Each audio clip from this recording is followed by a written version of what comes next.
Okay, so this live of email is the longest in all live email history, and if you know, I've had some very long live emails in the past, so I have no idea how long it's going to take to record this, but it's probably going to be a while.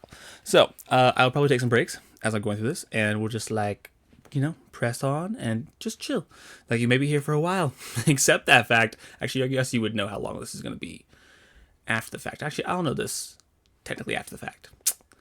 So this problem is technically going to be solved by the fact that the recording will be listened to later, and that the present is not the past, and the past is not the present.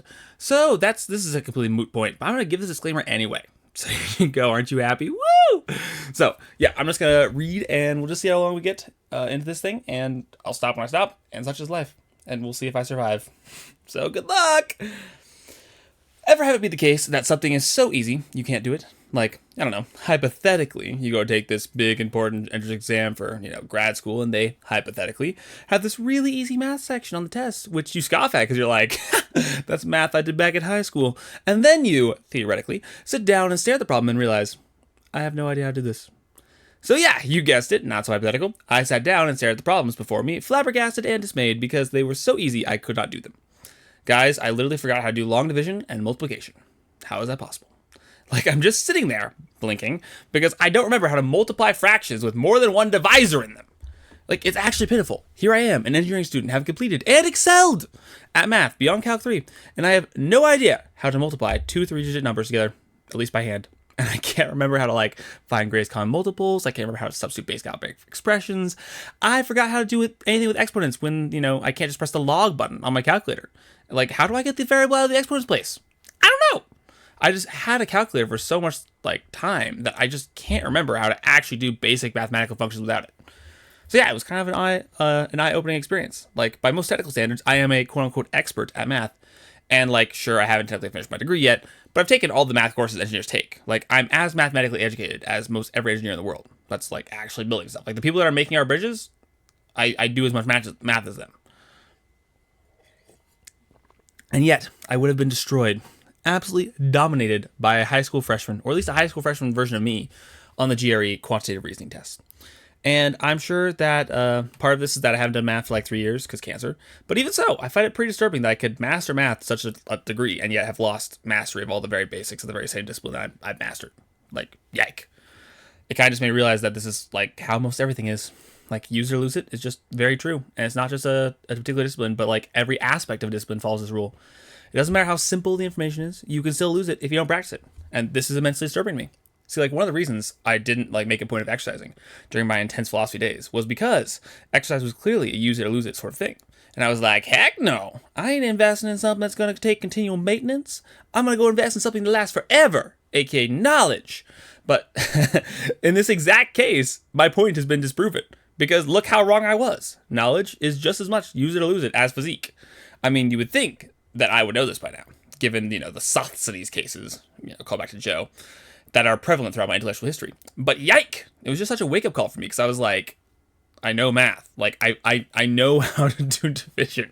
Please believe me, I know how to do division.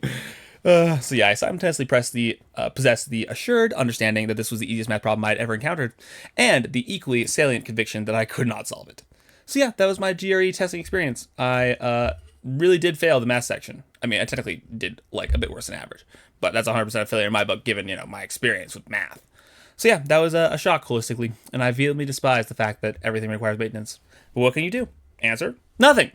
Just kidding. The correct answer is to do maintenance. But I hate that answer, and I deny its verisimilitude. Hence, the answer is nothing. But what about the rest of you? What would you say? And what about the rest of life? I don't know. I could be rambling about that, but I think I'll just not. So be instead enraptured by my monotonous monologue as I talk about the things I did that are much more boring than my thoughts on math, which is impressive because my thoughts on math are quite boring.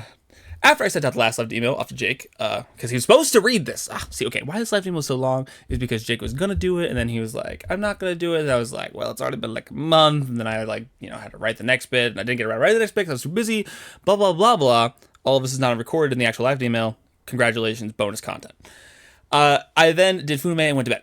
Unfortunately, next morning, I slept in past my first class. Skills. I then attended the rest of my classes and went to work only to discover I'd acquired an ESTJ boss. which is quite a rough first experience with those people because, you know, she came in and started telling me what to do. And I was like, I literally just met you. Who even are you? Like, why are you bossing me around? Also, I've never really been good with like authority, especially like SI authority. So as she was telling me what tasks needed to be done, I was pushing back quite hard, being like, yep, that's dumb and unnecessary. And thus she, of course, then ramped up her TE in response to my TE. And basically it came down to her saying, well, I'm the boss, so you have to listen to me. And I was very, very, very begrudgingly like, that's true. See, I very much dislike other TE people when they have authority over me, especially ESTJs. My old boss, Dave Clack, was an ESTJ, and I very much got the same vibes from this woman as that man. So I'm sure, like, in part, the strength of my reaction and, like, emotional repulsion was due to the callbacks of the previously bad experience. But regardless, I very much nearly quit, and it was because I disliked my new boss that much.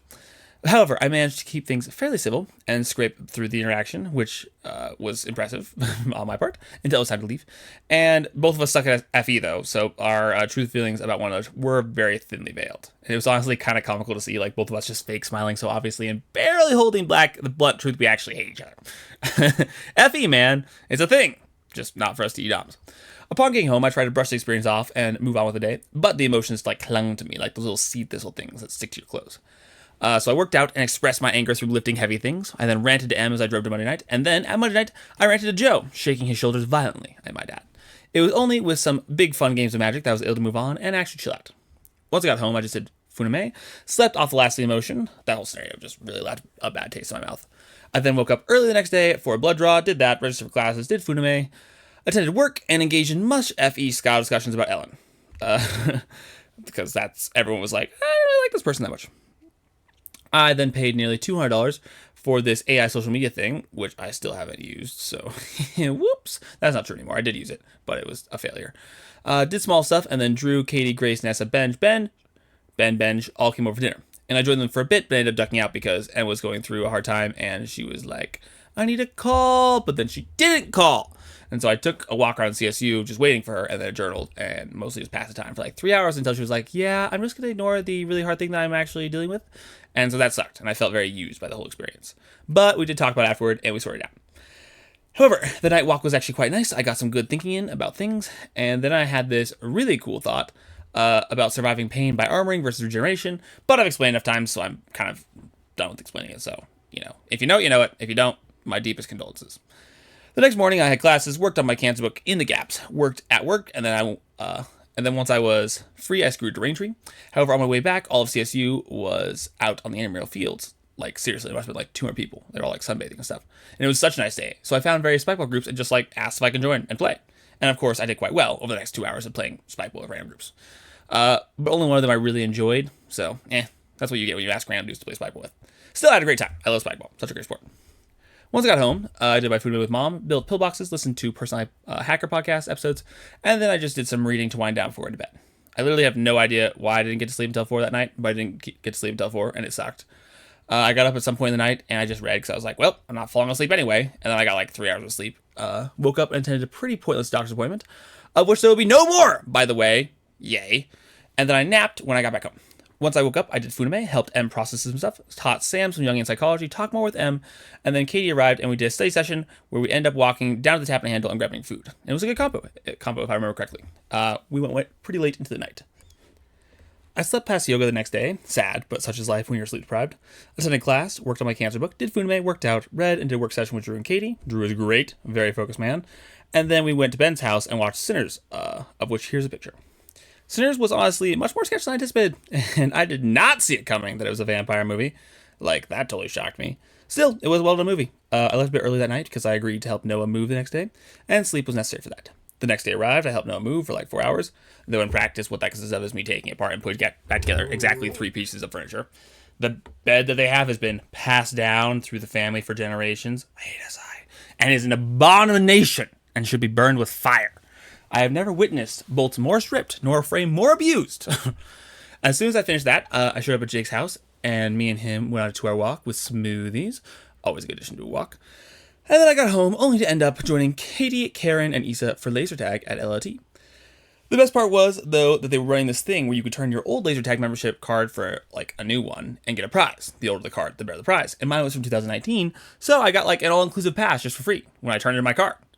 And the reason for that whole gathering was, like, they were doing Johnny's birthday party, and they all bought all-inclusive passes. So I ended up just getting the entry fee pay for free, which was nice. Anyway, I didn't really interact with him because I was there for Katie and Karen, and then it's kind of Isa. Anyway, so it was, for the most part, just me and his sisters hanging out, but there was this one, like, 12-year-old kid that really wanted to be cool, and so he kind of joined us as well. But otherwise, it was pretty chill. The best part was, of course, the laser tag, but there was this mini ropes course, and that was actually a lot more fun than I thought it would be. I did, like, every obstacle except for one without my hands or arms, and I felt really cool, although I'm sure that objectively, I really wasn't. Plus, I just hyped Katie and Karen up, so that was also fun, because I was looking to watch them, like, try and, gingerly step across the boards, and I'm like, you could just do it! Anyway, the laser tag was good, but nothing new. I've been to level laser tag enough times that the novelty is worn off for me. I got second rather than first for the first time in forever, but that was literally only because I helped the kid who beat me. Like, he was like, hey, you want to kill this big boss with me? I was like, sure. And then he's like, I'm going to take all the points. And I was like, okay. And then, yeah, he beat me because of those points. Like, the point gap was those points. So, Anyway, it was fine though. There were definitely parts of the event that were lame, like the stupid 3D rides. But overall, I definitely was glad I went, and I had a good time. I attended church next morning, tried to carry the vibe, and failed. I got effie shamed for that later on. Huzzah. Did Funame once I got home, read, and then Drew and I met up at Alley Cat, and we talked for a while before I got slurped away by the false promise of soccer by Ben and this guy Josh that Ben knew. But soccer didn't end up happening, hence false. Instead, Ben and I went on a drive and had what maybe our best convo ever, before then joining the parents for dinner at the Whiskey Still. 'Twas great food and conversation, and once I got back, I read, Em called me, and then Katie and I talked before I went to sleep. I woke up early the next day for no clear reason. Once again, I suspect it's the exorbitantly high melatonin dose that I've been taking that lasts at least 6 hours into the night and then just wears off. So I wake up. I don't know, that's my running theory, but who knows. I then read, did Funame attend class, which, you know what, let me just tangent. I am epic. Just, casually want to say that. I've been taking 12 credits, of course, of easy classes, and while I'm confident I have not spent more than 7 hours outside of class itself, like doing any of the homework, I am nevertheless doing very well. Like, I am stupidly efficient. I've literally gotten all my homework done inside of class, and I've never studied or tried at any point, and my grades are beep, beep, boop, bop, bop. AKA, I looked up the grades, because I forgot I dropped philosophy, so I'm actually in 3 classes now. Literally straight A's! Yep. That's what I guess I thought they would be. See, in moments like this, I appreciate being a TE Dom. I honestly don't know how anyone struggles with this stuff, because it's just so easy. But regardless, I say I attended classes, but that's literally all I do in terms of school. And sometimes not even that. And I'm proud of that fact. Moving on. I read my philosophy of science book in between classes and had a giant brain revelation, for which I immediately called Tice to talk about it, and he happened to spontaneously be free in like 2 hours, so I was big happy. After writing down my thoughts and then attending the HDFS class, I nerded out with him for an hour, and it was great. However, I had to cut short because I had work, which was tragic. Tice is such a good philosophy conversation partner, though. I finished my philosophy book at work, worked out, and then went straight from there to Fossil Creek Park to meet up with Noah and tell him about my Bring Me idea, though I'm not totally sure it got through. And then once that wrapped up, I then ventured straight from the park back to my house, where I proceeded to host Monday night when we played a bunch of Smash Bros. To RJ's chagrin. Once everyone left, I ate ranch chickpeas, I'm trying to replace Cheetos, and read, and it was very relaxing. That was very nice. The day ended for me with Funame, and then physical rest of a comatose sort. I slept in the next day. Num sleep. Yes, Jake, I did just say that to elicit a reaction in you. I hope it worked. I then worked on my cancer paper at work. Then Caleb Christian and his friends and I all played pickleball together at City Park, and that was okay, but just not the best pickleball game I've ever played. But mostly I was just annoyed because of my own performance, because the sucky paddle meant I couldn't make the hits that I was used to making since I was used to borrowing the nice paddles over at CSU. Anyway, once I wrapped up, I got invited to Brains, join some friends at Billard's Bar party, because they have $3 burgers on Tuesdays. And they were actually pretty good burgers. So I took them up on that, and here's a pic. And completely side tangenting, but doesn't my car look so good with the blossoming tree next to it? Ah, I love my Spartan. But back on track. The Braden friend group hang was super lame, big flop. I tried to engage with them in conversation, but it was a struggle, and they were all nerds, and the only person I enjoyed there was Braden. Also, guys, I'm running into a problem. Namely, I'm becoming less nerdy. I'm starting to feel the same way that about nerds that everyone else feels about nerds. Like, I'm coming to detest my own kind. What is this? What is this betrayal happening within my soul? Why am I like this? I am the king of the nerds. I understand them more than anyone, so why do I feel this way? I think the difference is before that I viewed certain things as neutral facts or even virtues that I now view as definitive vices. Things like a lack of emotional intelligence or poor personal grooming or a lack of expressiveness. Like, all these probably are objectively bad things, but I didn't see them as deficiencies. And so I think that the biggest difference in my perspective is that I now do. And I don't even think that shift, seeing those things that are genuinely valuable as valuable and then their lack therefore is bad. I think that in fact it's probably good, but it's still a tad sad. Because I, more than anyone, know how these nerds feel. People are hard. They make no sense. And why learn people when you can learn facts? And yet. I'm sorry, nerds. I just don't enjoy you the way I once did. I feel like Syndrome.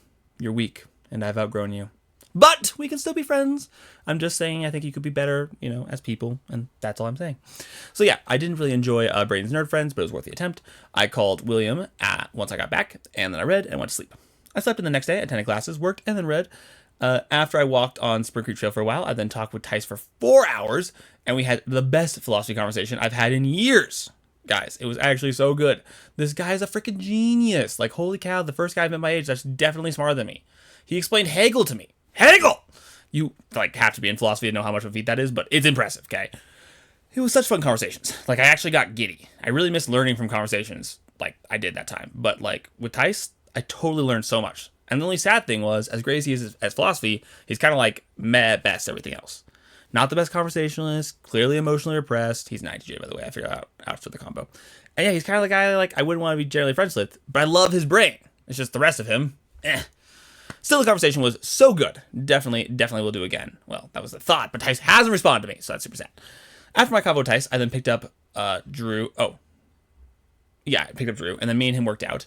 And he can lift more than me. No surprise there. But I shall surpass him. I'm really close right now, actually. This was written a while back in the past, so I think I'm tying with him right now. I then relaxed and read, did Funime, read some more, and then slept. I then did pickleball the next day, decided it would be worth it to drop a chunk of change on a nice pickleball paddle, as well as a table tennis paddle, so I did that. I then talked with M as I made pillboxes, had to finagle with Proton Docs because they had this stupid dock size limit. Dumb. I finished reading the fiction book that Katie and M recommended me called Blue Castle, and it was okay. Not my favorite, but I don't regret it. I then joined Katie, Ben, Jake, Benj, and Drew for Project Hail Mary at the theater, and I ate so many chocolate-covered blueberries. Those things are so good. They're Berkshire? I don't know. Anyway, they're delicious. As for the movie, I thought it was okay. It was well done objectively, but, as for my personal enjoyment, meh. Wasn't my favorite movie. Still a fun event. We went back to Ben's house afterward, and we all talked, and we got Taco Bell, and the jokes were way too raunchy during that time, but otherwise it was great. I got to bed at 3:30 in the morning. I then got literally 2 hours of sleep before joining Caleb Christian for yoga. I invited him along, and that was fun. Of course, as soon as we parted ways, I went right back to sleep after a brief amount of reading, because I was I'm tired.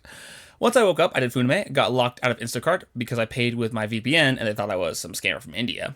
Mom and I tried to sort that out, but they would not let us back in. It took weeks to fix that. Katie then came over and we spent Friday together. I showed her how to do my workout routine. We cooked together, watched some anime, and then worked on our respective projects. Katie wasn't in a great mood, but even so, we both really enjoyed the time. It was really nice to be comfortable around someone enough that you can just live life with them and not have to socially perform. Big bueno.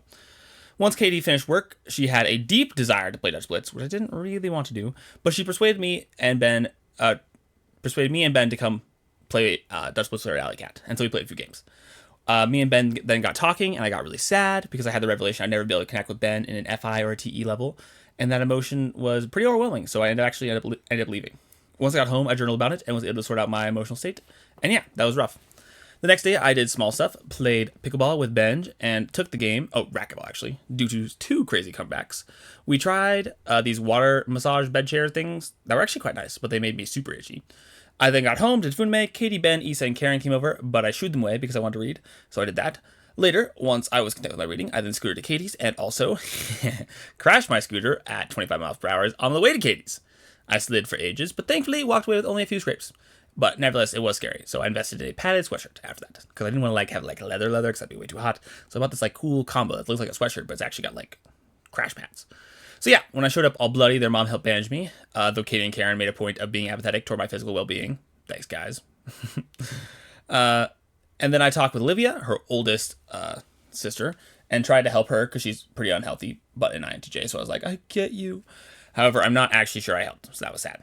During that time, I drew a little on an egg, That was the scheduled activity. And then I tried to leave, but I found out my tire was flat from the crash, so I had to stay for the Peanut film, which was so old, before Katie released me to drive, before Katie was released to drive with me and my scooter back home. And apparently her family watches the same 19-something 30-minute cartoon every year, like the Peanuts galleries, or whatever it is. The dog, Snoopy, whatever that's. Every single year, the same thing. SI is scary, man. I swear. SI DOMs probably run hell. Wait, no, actually, that's the FE DOMs. My bad. Can't forget the truly evil function. Anyway, once I got home, I took my pills and washed my stuff before journaling and then going to sleep. I then talked to Ben the next day, since he showed up at the house. I then drove to Cable's place for his Easter brunch party, which I actually enjoyed quite a bit. I was loud and social for 3 hours and decided to call it and go home. And then called, we talked, I helped her through another thing. Thereafter, I just chilled and read and did Funime. And after that, I got a call from Toby Johns, of all people, New Zealand guy who I hadn't talked to in years. And then I took my pills and went to sleep. Monday, I had class, read, worked, did a quick workout, got 70 cents off a gallon at the King Soopers gas station. Who knew that I had those kind of rewards saved up? And that's also such an adult thing to be excited about. I then attended Monday night and had a great time, got home, did Funime, read, and then went to sleep. I woke up early the next day. Read, took my time to fix my scooter and get it functional again. I tend to forget that I'm actually competent at mechanic work because I just hate mechanic work so much. I did Funime, finished my book on humor, worked on my cancer paper at work, met up with David and chatted for a while. We had some theological convos that were decent. Journal once I got home, played some mess soccer with my new team. The trouble is they're super competitive to the degree where it's not really fun. It's the kind of team where they'll put you down if you make a mistake rather than joke about it or whatever. So I didn't really actually like that team very much. I then called M, walked around State Park, did Funime, and slept. I slept in the next morning, attended classes, worked on my cancer book at work, worked out, read, played soccer with Ben and Josh, which was meh, because there were just so many people we hardly got any field time, and then had a debate with Ben on the way back, did Funime, pills, and that was the day. As for Thursday, I got up early, purchased some very expensive Lamar's donuts. A dozen cost me $40! And I used them in a non-subtle bribe for my engineering interview at Walker. I wrote, this is a bribe, on a sticky note on the donut box. The bribe seemed like it didn't make a difference, though, in the end, so that was a bummer. But overall, I think I interviewed well. At the end of the interview, the guy said that the hours were kind of a problem because I couldn't work more than 6 hours a day because I was taking engineering classes that I had to take over the summer. And if it weren't for that, they would have hired me. So, yeah. In some ways sad, but in some ways I'm grateful I didn't get the internship because it was going to be a painfully full summer if I did. I got back from that, did Funime, read, played pickleball, went to a pointless doctor's appointment, went on my biannual dentist appointment, read some more, called M, did menial labor, Funime, made pillboxes, and then slept. I woke up for yoga the next day, but ended up sleeping through classes, ironically, as I went to bed right after yoga. Katie and Karen then joined me for my workout that day. They did well. Karen then left because she said she had something to do, but I'm dubious. I think she was just running away. Anyway, but Ben and Shaw then joined, and the four of us got boba, and I brought it back so Katie could work on her homework, and then Katie did homework as I chatted with Ben and Shaw, and then the three of them, Ben, Shaw, and Katie did something while I stayed back and journaled some more, plus did some Funime. Neo and Shaw? Oh, yeah, that's true. Okay. Neo and Shaw, then... sorry, I'm just reading my own email doesn't make sense. Those people shouldn't know each other.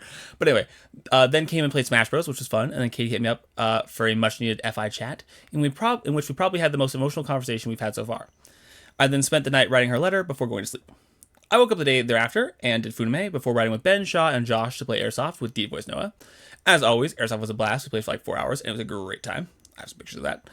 Once I got back, we all got smoothies, and then pivoted to playing Smash Bros. And some Mario Kart in my hangout room. That was fun.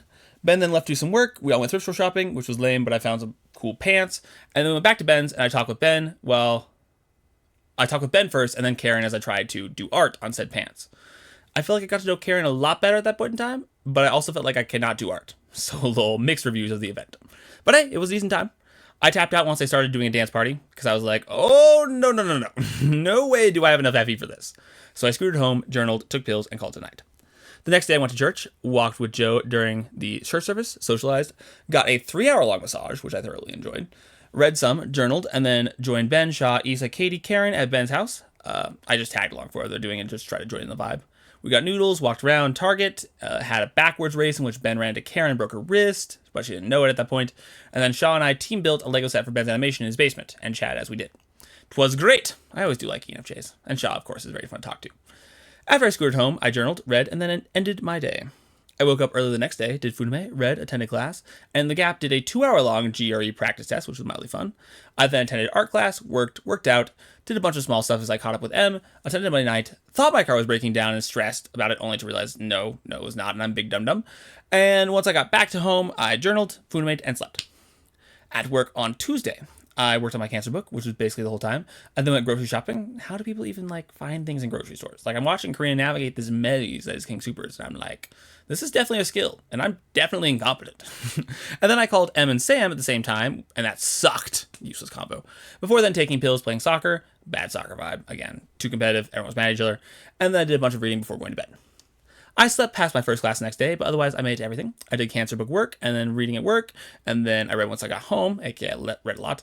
And then Joe and Korean showed up, and they joined me for my typical routine, which meant Joe worked out with me. He was very dead afterwards.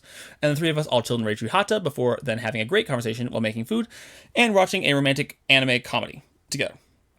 And then we talked again until 11. Honestly, very good. I haven't felt like that with Joe and Korean for years, so I'm really glad we're getting back to that point.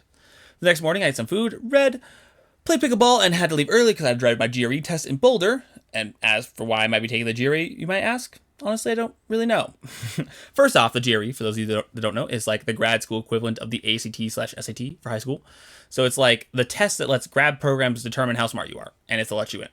And I know it sounds kind of crazy, but a large part of why I drove all the way to Boulder and paid over $100 to take this test is because it sounded fun. I don't know, there's something fun about testing your intelligence and seeing where you stack up against humanity, and then, bragging about it if you stack up well. So yeah, anyway, I remember remember how way back I was talking with people about the philosophy about grad school. Well, one thing they kept on mentioning was your GRE score matters a lot for acceptance, and that was the first I heard of the thing. So I looked it up, and it turned out the test costs over $200 to take. So I was like, well, good talk. But then, because I had an inkling that this might be this way, I did some digging and found out there's a "I'm really poor, please help me" discounted price. And so I was like, what the heck? And applied for that. Now, skipping forward a few weeks, of course, because they're infamously slow, they said yes, because I make $500 a month, and I'm not joking. That's literally my entire wage. I've been living off credit card bonuses. And yeah, so I was like, they were like, you can have discounted price. And I was like, okay, well, now that I got the discount, I have to take it. Don't worry about that if it's psychological manipulation. I grant that I was slightly reasonable, but I want to take the test anyway, okay? However, aside from just this good-spirited fun and competition, I'm like, well, if I ever do go to grad school, I'm going to need to take this test, and, I'd like to go to grad school, or at least have that be an option. So, if I get really good scores, then maybe the grad programs will reach out to me. So, I don't know if that's true or realistic, but I thought that was the case. So, I was like, I can dream, Harold. Regardless of my reasons, I took the test, and of course I didn't study for it, because what's the point of an intelligence test if you artificially increase your scores? And then I got slapped across the face by the math section, as detailed in the intro. But aside from that, I think I did well. We'll see. I'm still waiting on the official scores to get back to me. So yeah, I drove to Boulder and called Jake as I did, took the test, and felt very brain tired afterward, called Molly on the return drive and caught up with her, and also ended up talking to this random friend of hers as I shopped for groceries. And then I called with the Grace gang, did small stuff, read, called Liam, and caught up with him, and then read more, and finished the book on attachment I was going through. I then did Funime, tried to sleep, but for some reason I couldn't. I need to figure this out, lol. Really needed my help at 2 in the morning, so I talked through some things, and then I just read until 4, and I was tired, and actually had to go to sleep. These sleep scheduled disturbances are such a pain. I skipped class the next day, because lol sleep, woke up to a mild dusting of snow across the morning landscape, and that actually made everything so beautiful. So, I have pictures of that. And of course, it smelled like rain, and it was perfectly lovely temperature, so just a very nice morning. Upon waking up to such a beautiful environment, I decided to simply enjoy it. So I skipped class once again and just walked down to the Rain Tree Cafe and got a burrito and some good chai, and I just enjoyed the moment. It was very nice. Once I got back home, I did pills, various chores, while listening to some stuff. Katie then arrived and we worked out. We chilled in the hot tub, got boba, went on a brief horseshoe drive as we caught up with each other's lives. She then barely persuaded me to walk Gizmo with her. I hate walking that dog. We failed at cooking because we're too engrossed in our conversation, and then we ate our failure as we watched anime. I worked while she took a nap, and then she peaced out. I read, did Funime, journaled, and then slept. The next morning began with, you guessed it, more reading. I called Molly, made pillboxes, got to catch up on her life. I then read more, went to the rec center, and foam rolled for I don't know, maybe the first or second time? I don't know. Midway through which Michael called me out of the blue. And you know what? Come to think about it, he totally called just to brag. That sneaky man. He did! He 100% called me just because he didn't have anyone else's face rub in his Ivy League his Ivy League school acceptance, which, I was a perfect target because I was like, wow! Anyway, that realization just changed my whole interpretation of that call. I was like, "Oh, he remembered me," but now I'm like, "Oh, you just wanted to brag to somebody." But Michael and my relationship has always been fairly clinical, so what do I expect? Anyway, well, you learn something new every day, and good talk. It was good to catch up with him anyway, and I'm probably gonna go visit him in California at the end of the summer.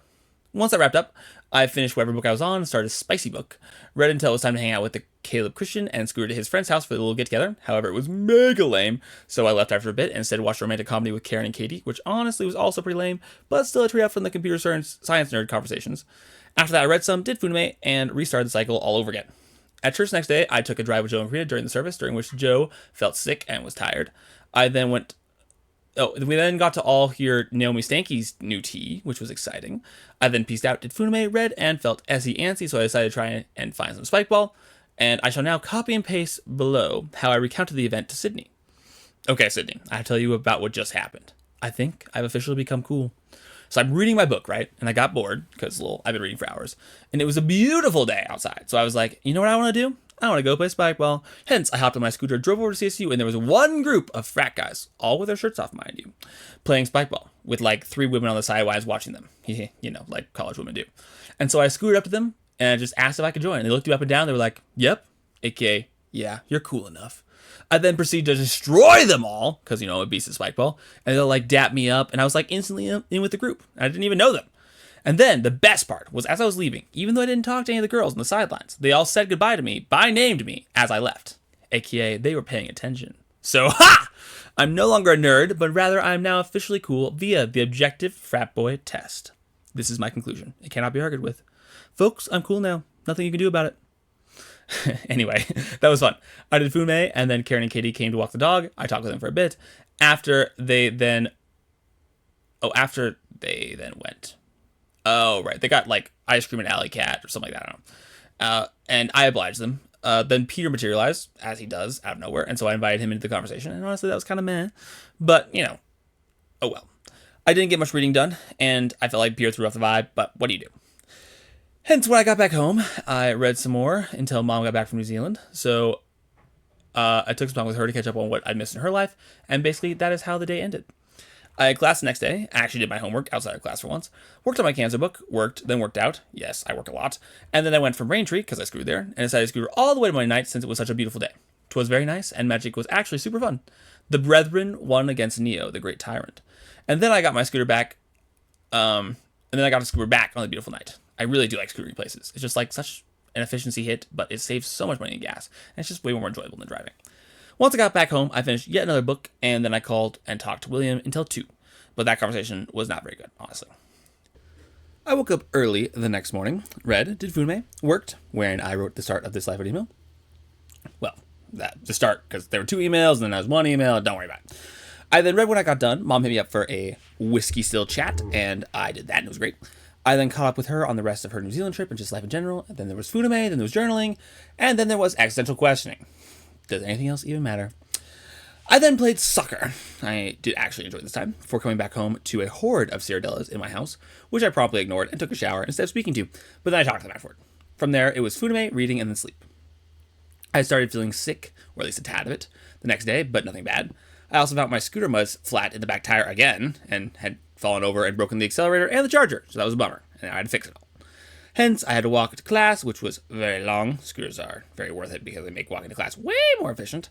I then read at work, as well as did some actual work, because Ellen reappeared, and of course, tea efficiency came with her. I then worked out, hung with Joe and Karina, did the usual cooking and anime routine. Then they all went home, and I went to bed and pulled to Ben's place for his NE/FE shenanigans, which I'm striving to appreciate.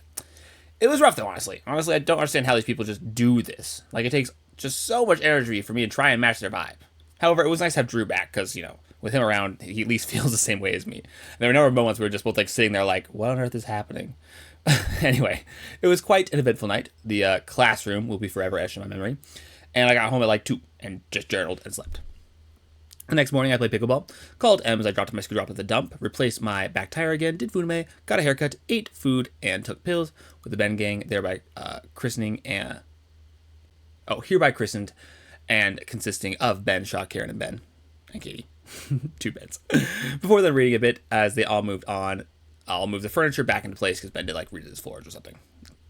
Anyway, then I went and gave a 3-hour long Jungian psychology talk to all of them, which I deeply enjoyed doing, and that was super fun, and I think everyone got a lot out of it. So yeah, I left at like 3, so it was late. The day after, I finished writing the last live email. I slept in some, again, because the live emails were combined and blah, blah, blah, doesn't matter. I attended class, worked on editing this live email. Gosh, talk about a task I need to outsource. Also, like, it's so long. You have no idea, guys. My spelling is so bad. I then experienced some really sketchy art in art class. Holy cow, who knew like art class could be so scandalizing? I then did work till Ben came over, and after much SIRS reminiscing on Mom's part, she showed them all the old photos of all of us for like 15 minutes. We all then hopped in the car and drove to the main event, aka the summit. And aside from the loud music and frantic Vine stapling, the drive was pretty uneventful. Before the summit, we actually got food/alcohol at Fuzzy's Tacos. Katie and I did not drink anything, but Ben, Sean, and Karen got progressively wasted as the night went on. I, on the other hand, ate a lovely enchilada. After pre-gaming at Fuzzy's, we hit up the 7-Eleven, and the trio then took a bunch of shots, and due to the lower alcohol content, subsequently downed them all. I just love Shaw's face in that picture, by the way. Katie just like offering up the empty box of like shots as like an offering. Beautiful.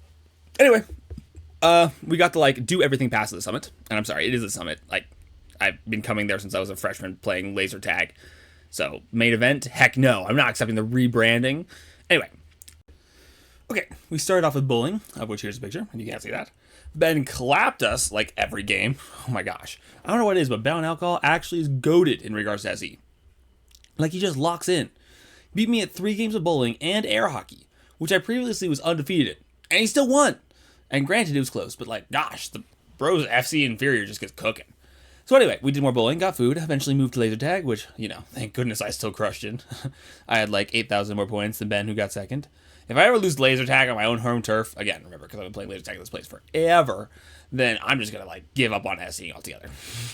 So yeah, it was just some random games, nothing of really substance, but it was like a lot of fun, and it was mostly activity, so I had a good time.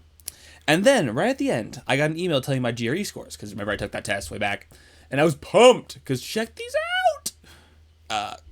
I guess I say. So, okay, granted the math was bad, but, as already explained, there's a reason for that.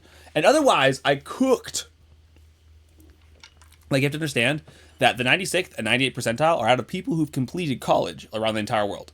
Like, the test is the same one used in every development country, and for everyone applying to grad school. And I did better than 96% of them and 98% of them without any study. Like, I just showed up and got those scores. Like, how dope is that? My friend Michael and I were talking. He just got into an Ivy League PhD program for philosophy, and he scored 97% and 93% respectively to my 96 and 98%. So, like, from that perspective, I know these kinds of scores are literally like Ivy League PhD program level scores. So that's really exciting. I mean, I still have to write like a killer essay and get great letters of recommendation before I could actually like have a shot at getting really admitted to an Ivy League school. But, you know, still epic to know that I'm smart enough for it. At least that's a good feeling. So yeah, I was kind of freaking out in front of everybody because I was like, wow! But they all had like 7 shots. And so they were like, cool. Shortly after that, I decided to drive people home. Katie was actually so tired, and she was just a zombie, so, you know, she was just out of it. But the drinking trio got progressively more hype as the car ride continued on because of the music choice.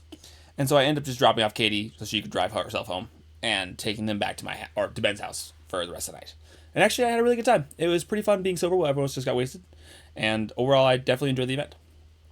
Anyways, I got to bed at like 2:30 that night. I then the next day called Jordan. He has had a really rough go of it. Maybe one of the toughest calls I've ever had with him. His life has just been really, really hard as of late. So I was glad to be able to be there for him, even if it was just like in a small way. Also, he took the time to respond to my left email, which I thought was super fun. So, you know, hopefully we'll keep doing that. You all can take notes, by the way. After my call with Jordan, I then showed Mom this really healthy food place that Katie showed me, and we've been eating there ever since. It's called Liminal. And it's like super close to us, and it's not only super healthy, but it's also delicious and pretty cheap. So props to Katie. She liked it a lot, and so we decided to make it like our traditional family food habit thing.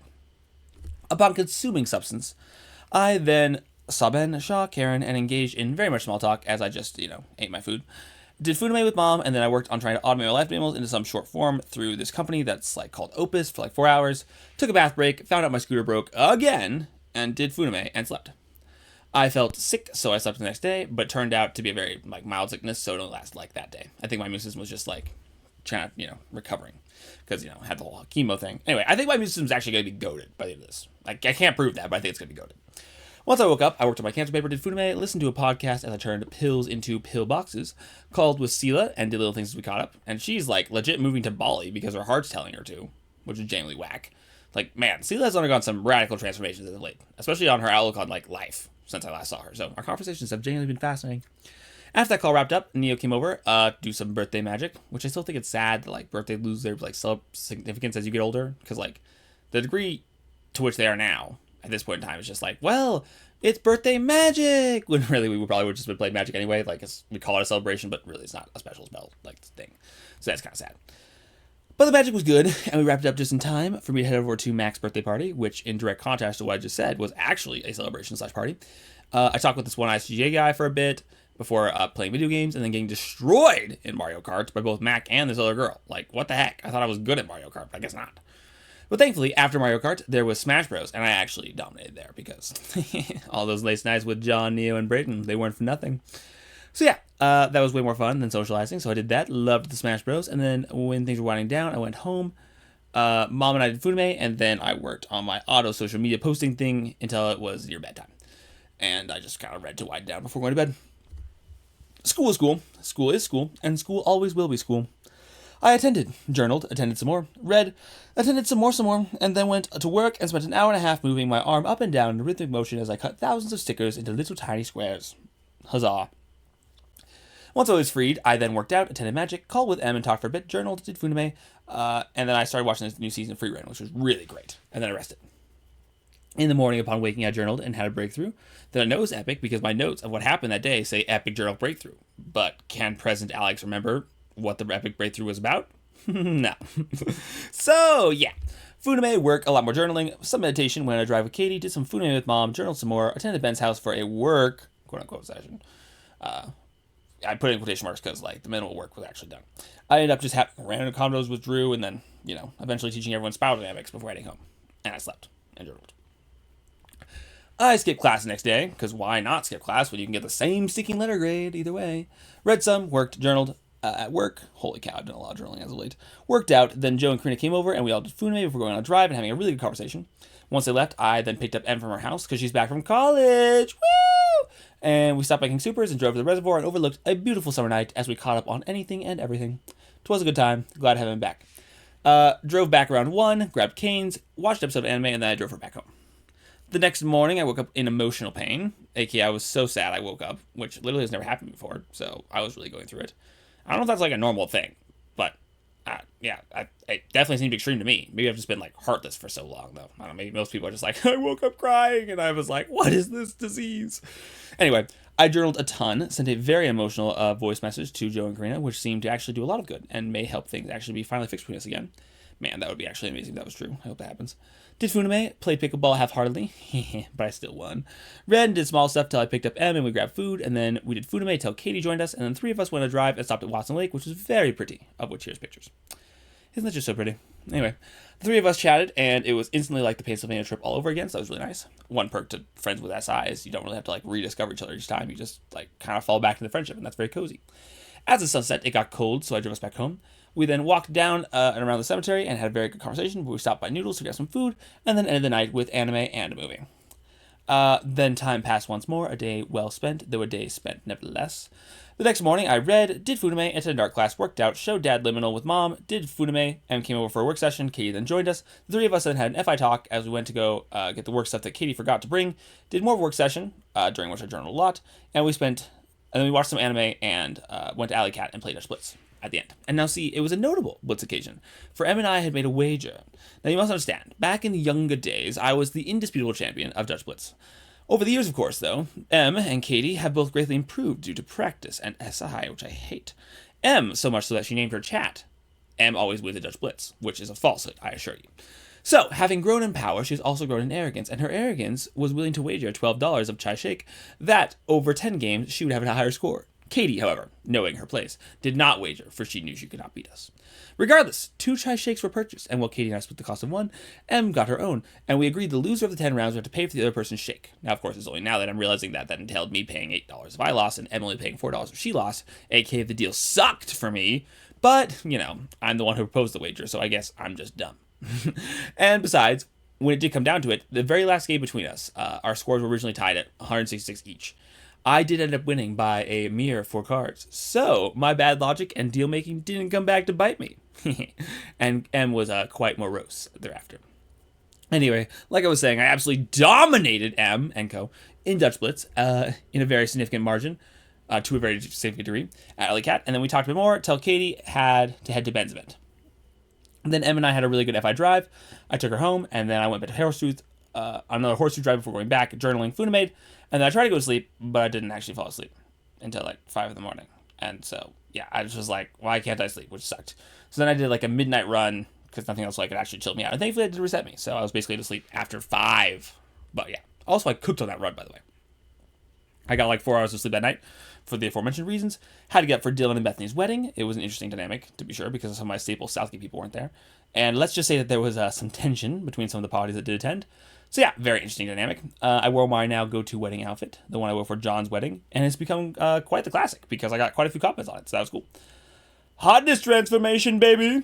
And yeah, it was basically just like a lot of socializing, in between which I remembered my state of emotional despair, and then proceeded to ignore it again.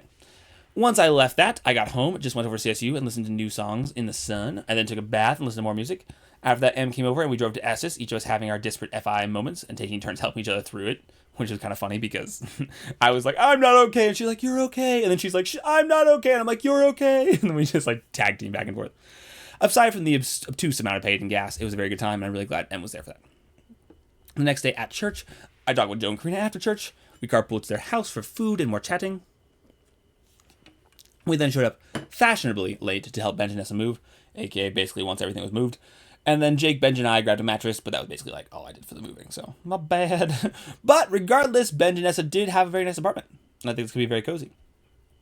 I had a good rant talk with Jake on the way back from Southgate, where I left my car. I then met up with Katie, and we had a very good FI talk, where both of us talked about how we'd heard each other in the previous weeks, and it made me like think that things were mostly good at that point in time. I might say that having a week of processing before having that talk, though, did wonders for the FI. Like, genuinely made, like, the gap between the pain point and the fixing things much more long and therefore better. So we were able to approach it a lot better as a result. So, pro tip, if you have FI, wait. Yep. Just wait. I don't care what it's for. If it's emotions involved or not, just wait. Anyway, after that, Katie and I did a study session until I went to Neo and Sydney's house to try and fix things with Sydney, which I think went well. I've decided that being on bad terms with people is just, like, stupid, and almost always, in some real sense, my fault. Even though, obviously, it's all not, like, ever entirely my fault, because, relationships go 2 ways. But, like, regardless, why dislike people when you could just, like, not?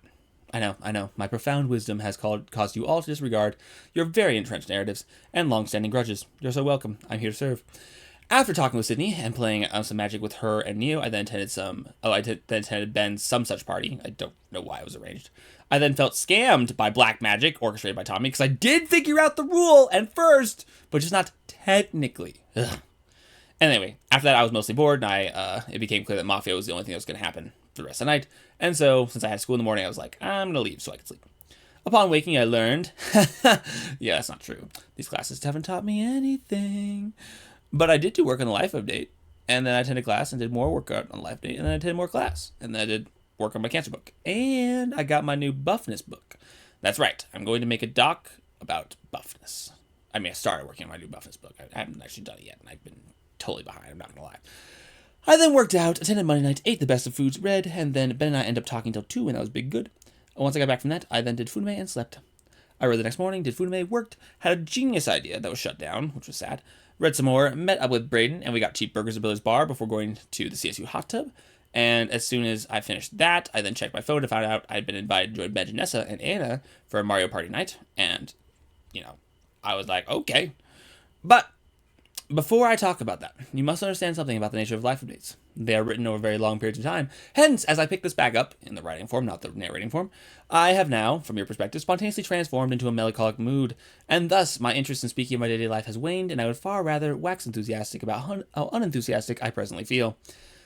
Overall, my life is quite fulfilling. Like, I rationally apprehend that. By comparison, said in Dr. Doofenshmirtz's voice. I'm actually quite happy, content, and successful. And I was about to expound upon how such comparisons were true until I realized that would probably be a breach of like confidentiality, because I didn't be like, this person sucks and I'm better than that person. And that doesn't sound like a good thing to do. So I decided to not do that. But the point is, in some respects, I've had quite an easy life compared to a number of you, minus the whole, little cancer thing. Tiny detail there. Anyway, I'm trying to say that my melancholic mood is not really warranted, and that is precisely what makes me so melancholic. Honestly, so many of mine, particularly mine, because FI inferior, emotions are not warranted. Like, there's been a heck of a lot of hurt that I've undergone just because I kind of suck as a person, and I'm not the transcendent, cross-legged meditating guy that I could be.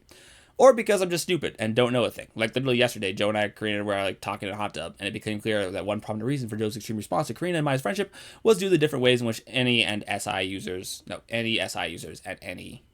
NISE users like process change. And we had like not had this knowledge. So if we had that knowledge, or at least had like stated this explicitly back then when everything was going down, there's a non-zero likelihood that a lot of pain could be avoided. So yeah, same with my response to like Johanna a year back. Like, had I not been so scared of betrayal and abandonment, then there probably would have been an entirely like different shift, and it probably would have been totally weatherable, and the falling out that ensued probably wouldn't have happened. So yeah, so much hurt is just like unnecessary. Dare I even say unjustified. And that kind of sucks, because I have a deep desire for that which has such salient subjective value to also have objective value. I mean, I think this is a big reason why me and others construct narratives, to be honest. Like, doing so provides a scaffolding in which not only do my big emotions make sense, but they're warranted and even laudable. More daunting than feeling a huge negative emotion, though, is just to feel a huge negative emotion for no good reason. Like, that's just really hard to take. And honestly, I think that most of the time, like, even if there isn't any, like, out there, the universe demands it reason. Like, sure, there are always reasons for our emotions, and those reasons are valid to us. But, like, bro, why are you so conceited to think that they ought matter to other people? Like, there's so many things that I just want to say about myself. that too, where I'm just like, yeah, this obviously is relevant to me, but not to you. And it's kind of dumb that I'm holding you to this standard. So, yeah. I don't know, I was just feeling like I want my emotions to be actually, like, kind of valid. But whatever. So, yeah, there's just so many things, like, I feel like this is true for. And it's kind of a me problem. And it's kind of arrogant to make it not a me problem when it is a me problem. Like, who do I think I am? Like, XYZ people have their own me problems, and they certainly don't need yours. And then therein lies the sadness. For at least when you're egocentric, you can rest in feeling self-important as you suffer. And it's generally quite the consolation prize. But to feel neither importance nor warm fuzzies isn't quite the brutal combo.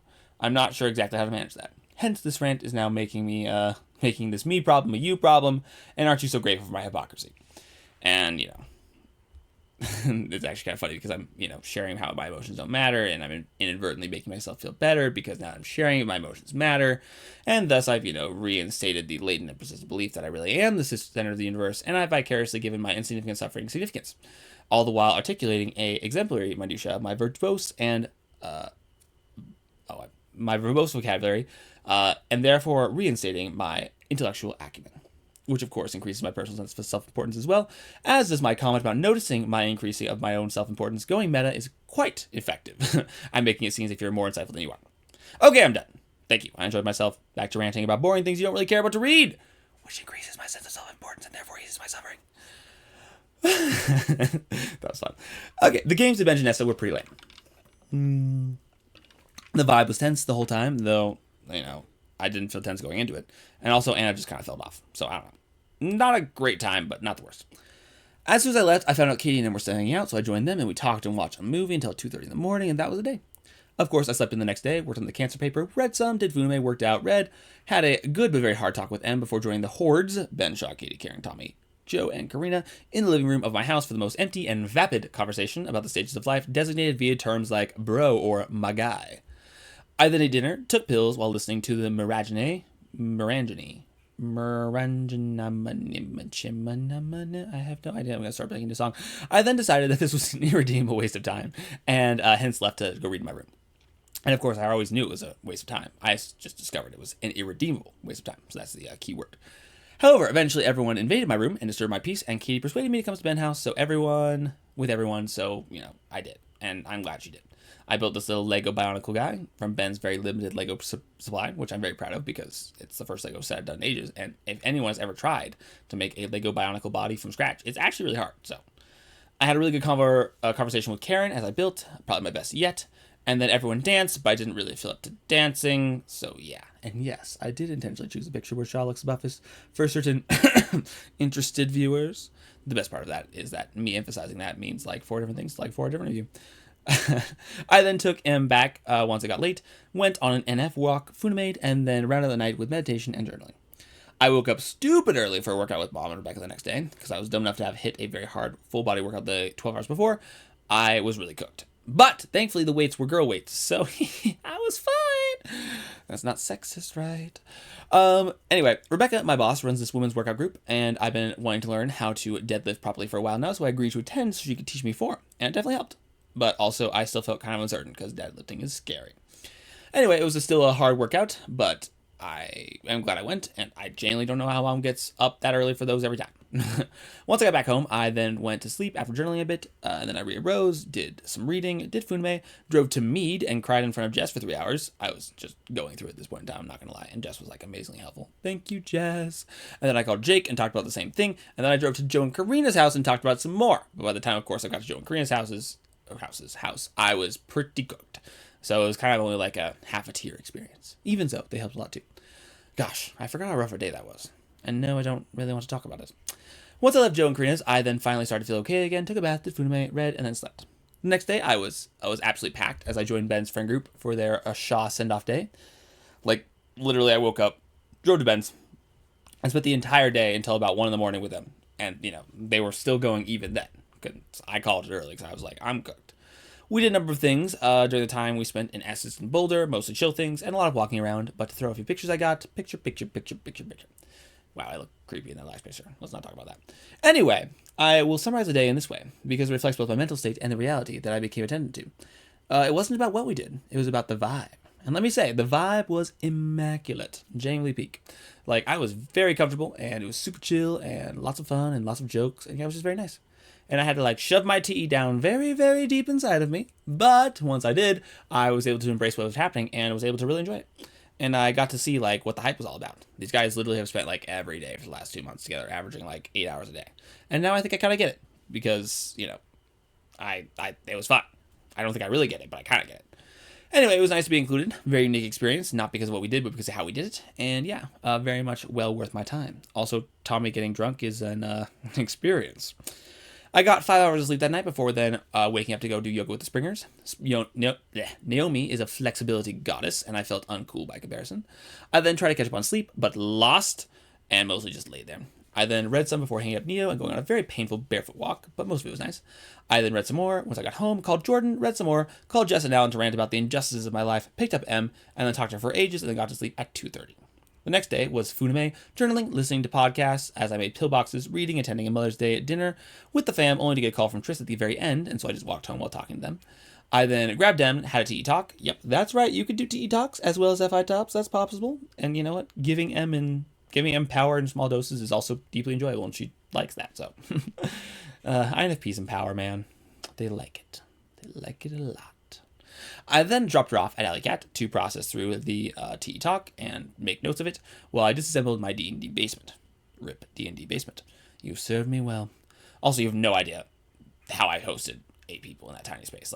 I ran a full summer D&D campaign, and looking back, that was a little crazy. But I did it. I then got to a good stopping place in my work and took M home before returning home myself and doing Funime, finishing the book I was on. Yay! Finishing books is what I live for in life. It's very satisfying. Genuinely beautiful. And I had no school the next day, so I got to sleep in. I then journaled some upon waking. Did Funime, worked out, read, called with them, read some more, attended Monday night, but was mega antsy, so to accommodate my SE antsiness, we all stopped playing Magic and did groundies instead, which was a nice change of pace. Though Joe later on was like, but the plan, as he breaks into tears. Once I got back from that, I read, did some more journaling, and slept. I woke up because of emotional things, processed it, and journaled, and then went to sleep again before trying to wake up for some great pickleball games, which I did succeed at doing, and I actually did pretty good, if I say so myself. I then, for the first time, tried Furi instead of Funime, food and reading instead of food and anime, and I found out that the impossibility, quote-unquote, of reading while I eat that had justified me watching so much anime because, the time would just be wasted otherwise, was in fact very possible. Granted, there's like the occasional time you have to look down at your meal and like be like, get the fork up as a particular spot and you lose your spot in the book. But like, it's not nearly as infeasible as my past self used to argue. I think that back then I was mostly like, I really want to watch anime, but I don't want to feel unproductive. So I just can't do anything else while I'm eating. Can't. Yeah. we grant that was poor reasoning. Anyway, the point is I've kind of been dying out on anime. And I know it's kind of crazy hear me say, because I've watched like, that's me typing on a computer, by the way. Clickety-clack. Over 80 days worth. Holy cow, that's a lot of anime. I looked up my anime stats. It's over 1,900 hours of anime. Like, what am I doing with my life? But, I've kind of seen it all by this point in time. Like, don't get me wrong, anime is great, and it's a great genre with a lot of variety, and, like, you can watch a lot of it, because there's a lot of it that exists. But it's just kind of hard to impress me anymore, Like, I think I'm just genuinely not into watching the same things over and over again. Like, reading's kind of just better. But I'm not saying that's always true. Reading requires more effort, and when you're stressed out, anime can still be really nice. But I'm going to try and switch over to food read rather than funime, in the future. And we'll see if we succeed. After food reading, I then did some journaling, took my final, that was arty, and then joined Ben, Katie, and Karen for food. However, I ended up leaving early due to my own FI reasons and took a drive before having a long FI talk with M, which ended late, and counting the journaling resulted in me processing my emotions until 2 in the morning. And by the way, emotions suck. Hot take. The next morning, I slept until 2 to even it out, did funime, journaled, picked up M, and she and Kate did stuff while I worked out. I was listening to writing while I worked out, and that was really good. It tops the Mistborn series, in my opinion. The three of us did a traditional hangout, and it was actually really, really good. We drove up to the radio towers, landed on top of my car, and we talked, and it was actually a really good time. And I really appreciate that talk. When we got back, we watched half of Napoleon Dynamite before bailing, because, I actually hate that movie. And that was the day. The next morning, I grabbed food, winged my exam, did average. I felt bad for all those people that have to, try to succeed in school. Winged another exam and accidentally submitted that because I thought I was clicking the next button. I clicked the submit button, but still got average. So, yay, I'm done with my classes. I then decided to work on my cancer book, which is a pain to write. I need to push through and finish it, but it's so much work. I then cleaned everything, read, did funime with mom, then tried to get money from my calculator and instantly got scammed. Now, see, the scamming was insignificant because I caught it before I got in too deep and actually paid the money. But the almost really sketchy thing was I may or may not have been furiously typing with the scammer on the interstate. And the people in front of me may or may not have slammed their brakes while I was very much texting and driving. And see, I did manage not to hit them technically. And my reaction time did happen to be fast enough, but it was very close. And yeah, the fact that I did stop, though, while being about as distracted as you can be while driving, because the scammer was having me copy this 16-digit confirmation code, so I keep flipping back and forth between my tabs on my phone, trying to remember the numbers. Okay, I was very distracted. Anyway, the point is, all that kind of makes me feel kind of goated. My SE is freaking great. Also, I feel more encouraged to text and drive now, because I've proved to myself that I'm still paying attention enough to avoid an accident, even while mega not paying attention. And obviously that's not the conclusion I should be taking away from this, but let's be honest, when have I ever thought, ooh, a bad thing almost happened, let's be safer? Yeah, no. The correct thought is, oh, a bad thing almost happened, but it didn't happen because I'm awesome. Therefore, I'm even more awesome than I thought and can change none of my behavior. SE Tertiary in its prime, my folks, in its prime. Anyway, didn't crash because I'm awesome. And attended Joey and Ken's engagement party and got really excited about something. Did that. So much socializing. It was fun. That whole event reminded me that, oh, yeah, I'm kind of popular. Which I totally forgot about, to be honest. That was just genuinely caught me off guard. I then got to talk to Layla for a while, which was fun. Cracking ISFPs is, my favorite conversational hobby. No one else is a challenge like they are. Once I got home, I did funime and called Jordan because he was having quite a rough time, as aforementioned, and needed my support. I then woke up, consumed the sun. Okay, I consumed normal consumables. I didn't actually consume the sun. It would be really cool to consume the sun, but that would also be painful, and I think I'd be dead, and it was complications. I then worked for 6 hours helping with this HES event, which was a pain. I then screwed a rain tree to work out. Em came over, and we stargazed on Bingham Hill until 2, and then I took her home, and I went to sleep. The next day, I began with more food. And I know this is taking a long time, and we're only halfway there. I'm sorry, world. I continued into reading, and then terminated my soul. With 6 hours of work. The second event that I helped run was just Rebecca and me, and it was sucky. It was not fun. And a lot of things went wrong, and that was just the worst. I was very tired thereafter. So Em and I just watched a movie, and then we did a walk in the rain, and we sat on a bridge, and the walk was good, and the movie was meh. At church, I walked with Joe and Karina, and we had big talks. I did funime, and then I played high-level table tennis for an hour and a half thereafter, which was fun. William, you are so cooked the next time I see you. Well, assuming I have a paddle. which I guess I won't. So never mind, he declares just as confidently as he started. I then scooted back home and scooted directly to David's grad party where I socialized with strangers and friends alike. And then we all went back to Ben's house and we did very boring things, but Karen was epic and made us delicious food. And Katie and I took Em back and Em got mad at me, so that sucked. And then I journaled upon getting home and did Funime before going to sleep. The next morning I read, did Funime, read some more, worked out with Benj, and we're now actually pretty equivalent in what we could lift. Attended Monday night, and then after that Em hit me up to apologize and we talked. I began the next morning with reading, got liminal, did Funime, read more, did a tea chat with Em before I left for a thrift store shopping with her, and she helped me find some good clothes before we then met up with Katie, and we all played cards. Katie cried about not getting a job at Alley Cat, which she ended up getting, which is dumb, but fair. And then we played some Mario Kart, and we watched this really good romance movie about a paralyzed ENTJ that kills himself. Life goals. The next morning, no, I'm sorry, that's a bad joke, okay? Not sincere, it's not my email, I didn't think it through, I just said it now, spontaneously take it back. The next morning, began with Funime, I labored, and then upon resting from my labor, I hung out with Katie, Em, and Adelie, which was quite good. We played cards and chatted. Em and Katie baked, and Adelie and I talked about genuinely interesting stuff, she's so smart, until Katie then spontaneously invited Ben and Karen to join, and it became terribly awkward, and the vibe was murdered from thence on. We then tried to take a drive to remedy said vibe, but it was ineffectual, and the drive was made at best. I like driving my Spartan, though, so I had a good time. On that drive, I hit like 105 in the canyon, only for a cop to show up like 3 minutes later, thankfully, when I was actually going the speed limit. And so the first time I kind of stopped and asked myself, was that dumb? Like speeding 105 in the canyon just for kicks and giggles. Is it like not actually worth it? And I know I'm probably confounding most every one of you that was genuinely the first time the question presented itself to me with some significance of uncertainty. But until this point, I knew I was like being risky, but I wasn't thinking I was being dumb. Like it's just another exchange, risk for reward. But this time I was like, this reward kind of sucks. Like if I get caught, it's a huge risk. I'm definitely going to jail. And if I don't get caught, I feel a mild sense of pleasure. And just like that, the math just wasn't mathing anymore. And I don't know what flipped for me, but ever since then, I've had no interest in speeding. That's not true. Actually, I did speed one more time. But other than that, I've had no interest in speeding. We can do that, right? Just have a nice caveat. Yeah, that's totally legal. Once I got back from that, Adelie needed to go home, and then me and Em weren't feeling it, so we just did an FI drive while Katie went to hang out with Ben and Karen. Once we finished our FI talk, I then drove Em home and did some food and slept. I attended work the next day, ended up talking with one of the professors, Rick, about AI for ages, and that was actually a very fascinating and intelligent conversation, probably the most intelligent AI conversation I've ever had, to be honest. 'Twas very good. Plus, it was at work, so I was bored. So it was also spectacular.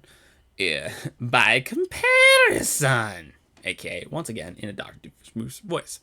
I then did a bunch of dumb, pointless work, journaled, worked in this life deep, worked out as soon as I got free. I then did Food Made with Mom and joined Jake and Jared for a hot tub conversation over at Raintree. As I waited for them, I had the spontaneous desire to climb a tree, so I did that, and I have a picture of that. I then had an okay conversation with Jake and Jared, not peak, but not bad, and after that I got home, and I read peacefully, and I did Food Made, and then I journaled before going to sleep. The next morning, I felt sick, and I did a bit of work on my cancer book, took a bath to try and feel better, and that failed. I then lay around prestigiously. Just kidding, I was not prestigious, I was very anti-prestigious. In between my languishing, I watched some anime, watched Tick Tick Boom, and then watched a movie with Em, which, given I was feeling garbage, was also a poor decision. And that was literally my day. I was sick. I was feeling sick the next day, slept in for ages, managed to rise early enough to play chess with Benj. Nope, rise enough, not early enough, to play chess with Ben. I don't remember how the game was, but I'm assuming it was good. See, the trouble is writing with this email is like, if you check your past, checks his non-existent calendar, then you're forever away from the event. Like, time just is long. Once I got back from that, did Food and played with Benj in some table tennis, and had a very good talk with him that made things way better because I was a bit salty with him before that point in time, and it was genuinely one of my better Benj conversational talks. Once I got back from that, I was deeply pleasantly surprised to discover that Majesty of Reason, aka Joe the Goat, probably the smartest man I know, reconnected with me out of the blue after 3 years, and he wants to call with me once in a month and talk about the most bestest philosophy things, which of course made me very excited. After I fangirled about that for a while, I then picked up Em, and we talked until 1, and I was out of emotions, so I slept in emotional emptiness. I then talked with Joe the Great, his new moniker, worked out with Johanna, she had better form than me, and I am a little bit salty, and then we had a reconnection talk, which I said went pretty well. After that, I got home, did small things, took a nap, listened to the parents reminisce about the days of old, went on to Monday night, and in between turns built my D&D character for Liam's campaign. His entire premise is Big Boom. He makes a big boom one time. It's dope. And that was basically all I did. I just did Fume once I got home and went to sleep after that. The following morning, I did worked on my life email at work, picked up M, and we watched a movie before a very angry Katie joined us, and the three of us went on a walk, and that event sucked. Em and I then did a long FI talk and joined Anger Drive, aka a drive in which we both play angry music and be angry together. And honestly, Anger Drives are peak, I gotta say. Like, given we have that joint angry playlist, beautiful. Afterward, we finished our movie and called it a night. At work the next day, I did real work. Once I finally got free, I then lifted with Joe and Karina, went on to do a brief hot tub talk with them, did Fume, and then we talked some more, which was a great conversation. Oh, and Karina introduced me to color theory, by the way, which is very dope. Crazy how much better you look in certain shades of colors rather than others. It was very exciting. After Joe and Karina left, I then picked up Em and ranted to her, did Fume, and then got to sleep at 2.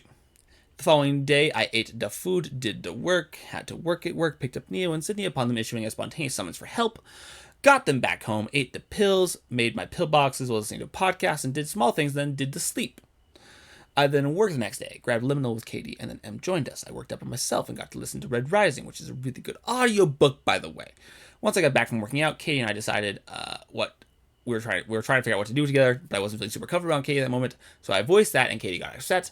I then decided to spontaneously go on a run to reset my emotions, and the idea was Em and Katie would come with me on like a bike and scooter respectively, but I just like took off, and when I looked back, that I had lost them, which apparently was because Katie's tire popped. So I ended up just doing a solo run, but I made pretty good time. After that, I was feeling better, so the three of us took a drive and listened to music, but it was bad because now Katie was upset, and yeah. So, once we got back, Em and I took a drive and talked, and then that was a really good conversation, which totally redeemed the day for me. To round out the night, we watched a little bit of a movie, and then I got to sleep pretty late. And so began the great meditation retreat. Oh, there is much to say, but first a bit of context. So, back when I was preparing to go into chemo, the death chemo one, I was trying to research non-medical ways to promote healing, aka all the mind-body stuff. And I found this chunky book on meditation, which proved to be actually very helpful in teaching me how to meditate, and also convincing me it wasn't just a placebo. And see, at the end of this book, the guy was like, there are really 2 world-class meditation centers I can't recommend enough, and if you really want to learn, you should go there. And so, of course, I, being me, was like, ooh, sparkly, and I looked into it. They were, of course, exorbitantly expensive, like $4,000 a week expensive, but one of them did run a scholarship program that made it still pretty expensive, but doubly expensive, aka $700 a week expensive. Hence, I resolved, if I got the scholarship, I would attend, and I applied right before I entered death chemo. Well, it turns out the retreats were pretty darn booked, very far in advance, so for like 8 months, they didn't do anything. But then they were like, you got a scholarship, and I was like, wow, and then, the retreat resulted. The funny thing was, I didn't actually intentionally pick this retreat. I was kind of just like, I'll go whichever one I get for not the full price. And nevertheless, it turned out to be like an exceptional retreat, according to everyone that I talked to the shuttle about it with on the way back, because like they got into a few and they were like, this one's been the best. And also it was like totally on theme for the problems I was facing at the time. So that was providential, I will say. Anyway, the retreat was in the center in California called Spirit Rock, and it turned out to be much more Buddhist than anticipated. Though, lol, that's mostly the fault of my anticipative skills. Because, of course, a retreat center that teaches you how to meditation is going to have a Buddhist leaning. That would have made sense if I thought about it. But even so, it was actually epic, and I learned a ton. The basic thing you need to know about the retreat was that it was a silent retreat, meaning our phones were taken away and we couldn't read or listen to anything, and we weren't supposed to journal. I broke that rule after like day 1 because I had so many cool thoughts and I just had to write them down. And it was like silent to the degree where we weren't supposed to make any eye contact with the other participants. So like a very unique experience. The only thing we did all day, every day, was mindfulness. Like that was it. And I think because that was like the singular focus retreat, it had a really big effect on me because it really taught me how to be mindful in a very short period of time. Also, one further disclaimer for those concerned with my soul, meditation/mindfulness isn't about emptying your mind so as you may just have anything enter you. It's about learning how to control and direct your attention. So that does look like choosing not to focus on thoughts and feelings that pop up, but it's not like you're opening yourself up to like evil spirits or something. Rather, you're just like focusing on one thing and you just choose to focus on it, often your breath, and not let your attention waver from that thing. So if like I was going to narrate the thoughts you're having, it would be like, that's what breathing feels like. That's what exhaling feels like. That's what breathing in feels like. And then you do that over and over and over and over and over and over and over and over and over. Forever. And yeah, it's incredibly boring and quote unquote pointless. But that's precisely the point. See, because if you can learn to hold your attention on something so boring as literally how it feels to breathe for hours on end, then you can hold your attention on almost anything. I assure you. See, that is the skill that Buddhism teaches. How to choose where and how your attention goes out to the world. And no, there's no opening yourself to demons meditation, blah, blah, blah. It's more like working your muscle of attention, right? Like just how you, when you work out and your efforts amount to nothing because you just like lift the weights up and put them back down again and lift them up again. So when you meditate, your attention is not like attending to anything important. But in both cases, it's precisely because you aren't using the muscle for a different goal, you're able to precisely hone and develop it itself. Right? So like just like with muscle, like muscle building, like you can develop your muscles better if you just lift weights instead of like doing concrete laying or whatever. Anyway, that's why practice is valuable. So yeah, I thought I'd give that disclaimer about why meditation isn't sketchy and also super cool and useful before starting to talk to you about all the exorcisms you need to perform on me. I'm kidding. No exorcism necessary. I'm fine. The only demon here is Larry. He's chill. I'm sorry. I'm making this joke. I need to stop that. Okay. I'm tired, guys. Like I'm going off script. Okay. Doped. Any other preambles I need to get out of the way? Nope. I think that's it. So let's begin. I left pretty early in the morning after many was sleep because of the late night combo with M4, and successfully navigated the airport and got a bit of rest on the plane. Once I touched down in San Fran, I had to wait a while for my rideshare people to show up, and during this time I worked through some of the data on Catholic miracles that Majesty Reason sent over to me. Eventually, however, the two people I was ridesharing with did arrive, and we all drove to a nearby town and picked up our last person. It turns out they were all exclusively TI DOMs, which I thought was anomalous, but it turns out, like, for silent retreats, they attract near exclusively introverts, which who would have thunk, right? A retreat in which you don't talk to people for a week. Why would introverts want to do that? No way. So yeah, car full of TI DOMs. It was pretty par for the course of TI DOMs.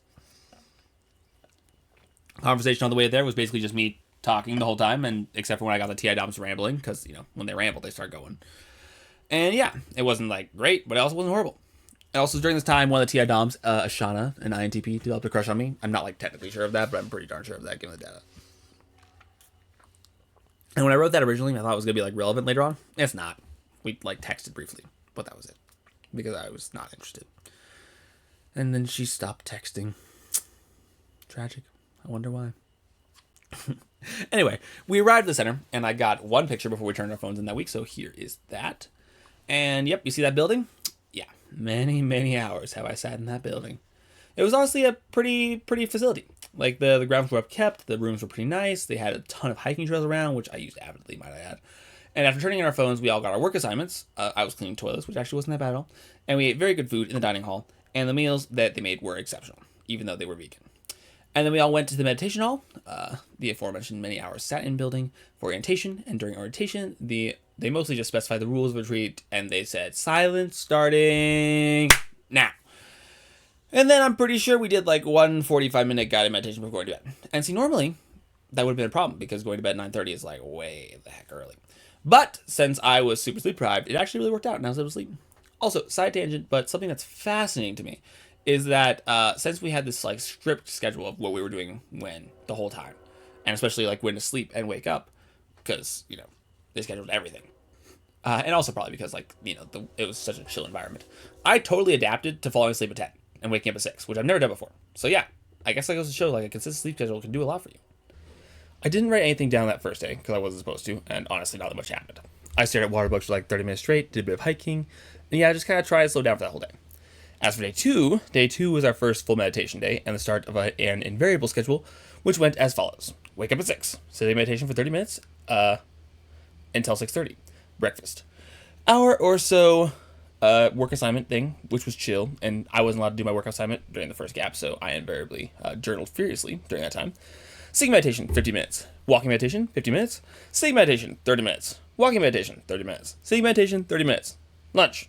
Work assignment gap 2, which I cleaned toilets during, and journaled if I had extra time. Lecture, group activity, and some more sitting meditation.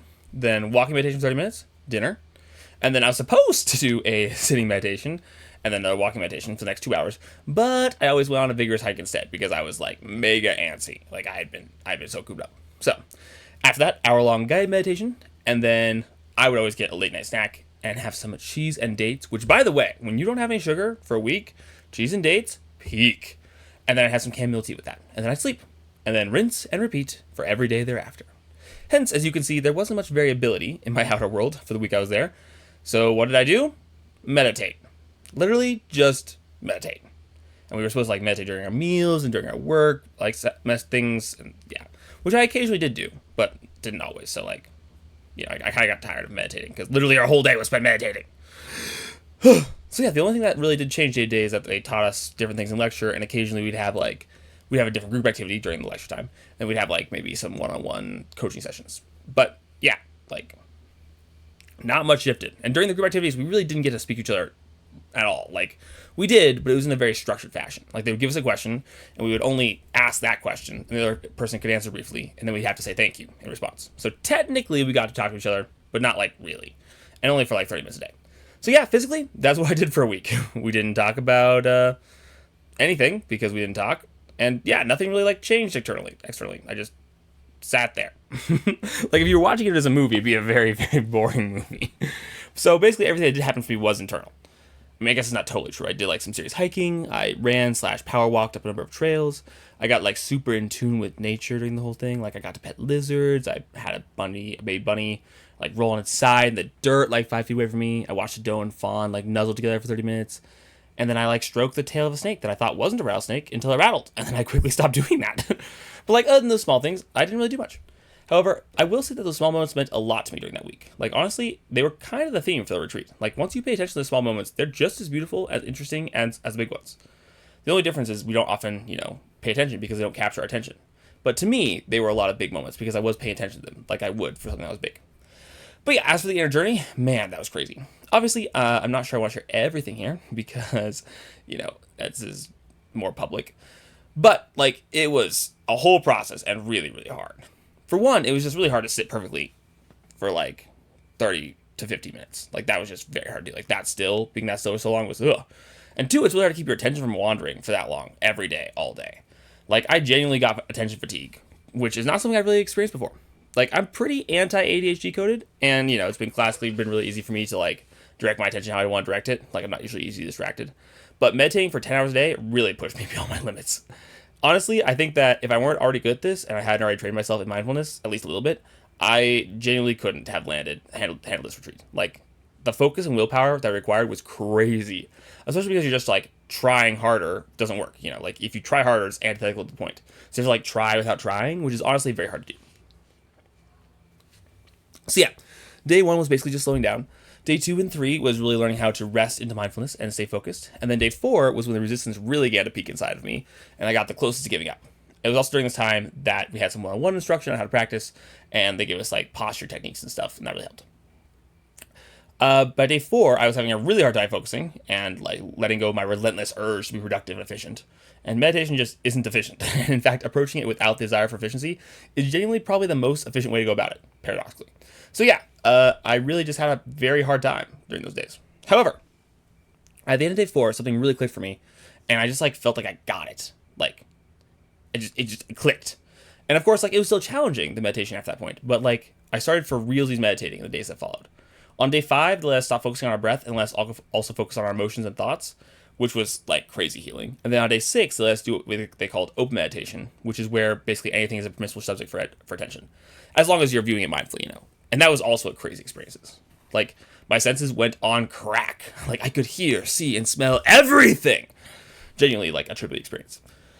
And, you have to understand at this point, we all got very, very good at sitting very still. Like, there were 70 or so of us in the meditation hall, and it was just, like, perfectly silent. Like, silent enough that someone swallowing across the room was, like, obnoxiously loud. Very crazy experience. Day 7 was more of just like the same, kind of resting in the skills I learned the day before. And then day 8, they sent us home. So yeah, that is the overview of the meditation work. But there's just like so much more that happened that I can't even describe. Over the week, I really came to value the skill they taught me because it allowed me to conquer emotions in a way I genuinely couldn't conquer before. And I know you don't get it because you haven't experienced it. And like, this is the hard thing. It's like I'm trying to convey something, but really you have to have like been there. But there's like something genuinely awe-inspiringly powerful about having complete control of your attention. Like, it's not just a skill that we learn in everyday life. Like, attention isn't something we usually train. We usually just give our attention to whatever, like, calls to it. But when you have, like, complete control over what your attention attends to, it's genuinely remarkable what you can do. Like, you can tune in or out of your bodily pain. Like, I would have numerous meditation sessions where, like, my back would be aching or my legs had fallen asleep. And I genuinely wouldn't notice until the session ended. Like, I would just be like, because I wasn't paying attention. I could also, like, direct my thoughts exactly how I want to direct them or unravel my feelings in a way that I just couldn't do before because it, like, would overwhelm me before. So yeah, you have to experience to know what I mean, but it was genuinely crazy. Aside from that, I also developed a personal ethic, which I've been trying to live by since. I finished my thoughts on the nature of love. I think I have a complete theory now. And a bunch of other people joined, and a bunch of other disjointed things and epic breakthroughs happened. Like emotional breakthroughs, a whole Jungian model thing, some internal family systems work, blah, blah, blah.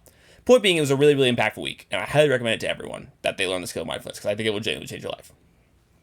On the way out, me and this other extrovert that like dared brave the whole event, because there's like me and one other extrovert, like there's hardly any of us. We chatted, and she was really cool, and she actually paid for my shuttle ride at the end, just out of kindness. So I might see her again, I don't know. But yeah, basically during that chat, got talking about all that stuff. That's how I figured out like it was a really exceptional retreat, blah, blah, blah. I then got to the airport and mostly felt overwhelmed by all the stimuluses and also like that fast pace of life, like holy cow. But I managed to get to my gate and do some work before my Majesty Reason call. That would eventually happen. Then on the plane ride back, I basically took the whole 2-hour flight rereading all my journal entries that I wrote down on paper. And that was really cool. And then I also got to listen to music again for the first time, which, not gonna lie, was euphoric. Like, I don't think I've ever appreciated how pleasant music is before this, but it's like genuinely so nice. I feel like I don't really appreciate music the right way. Like, I was able to appreciate it the way I appreciate like a good meal, like kind of like savor it. Like, I was able to savor music. It was really interesting. Not something I've really done before.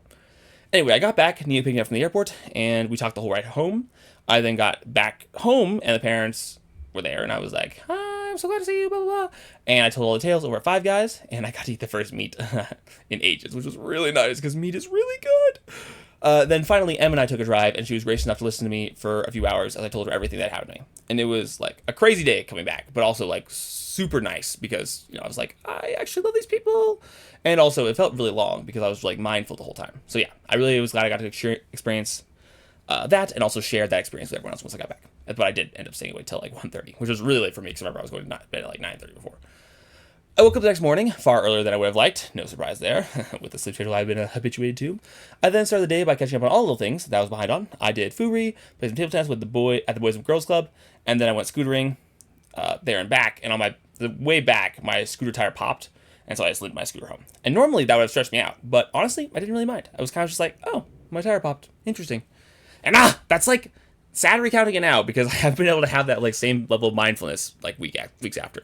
But in the days like directly after my retreat, honestly, nothing bothered me. Like on the flight home, a child was doing like this whine cry thing where it's like, Mom, like I don't even recount it, it's gross, right? And originally it really annoyed me for obvious reasons, but then I was just like, I'm just gonna choose for it not to annoy me. And then it just genuinely didn't. Like I felt joy when I heard the child whine. And it sounds made up, but it's true. Same with my tires, like, popping. Like, I realized, like, once I realized it popped, I was like, no, like, that's such a pain, I don't want to, blah, blah, blah, blah, right? All those reactions, like, arose in me. But I was just like, you know what? I'm going to choose to not mind. And so I just didn't. And I'm pretty sure I can still do that. Like, I haven't been as, conscious about remembering, that I have a choice in every moment, as perhaps I should be, but, it's kind of hard, because life is crazy.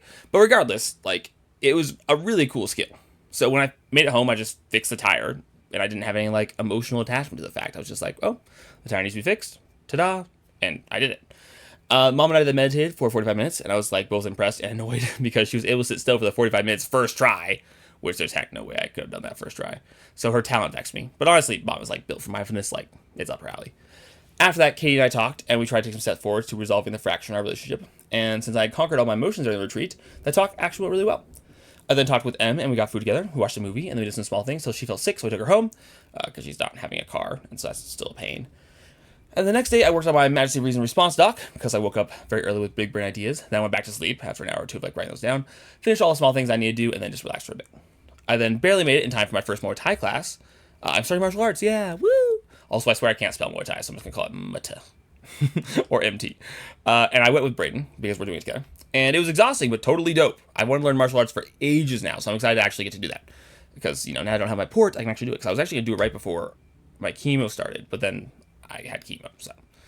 I then went directly from doing that to working out with Caleb Shaw, which was a mistake, because my muscles were already so cooked, so I died during that workout. I then talked with him in the hot tub for a while at Braintree, then we got Qdoba together, and I gave my full thoughts on the nature of love, which Ben happened to drop in on halfway through. And I actually recorded that, so if you want to hear that, just shoot me an email, I can say that recording. After that combo, we then went back to Ben's house and talked some more as I waited to go to Monday nights. I then remember it being a pretty good conversation.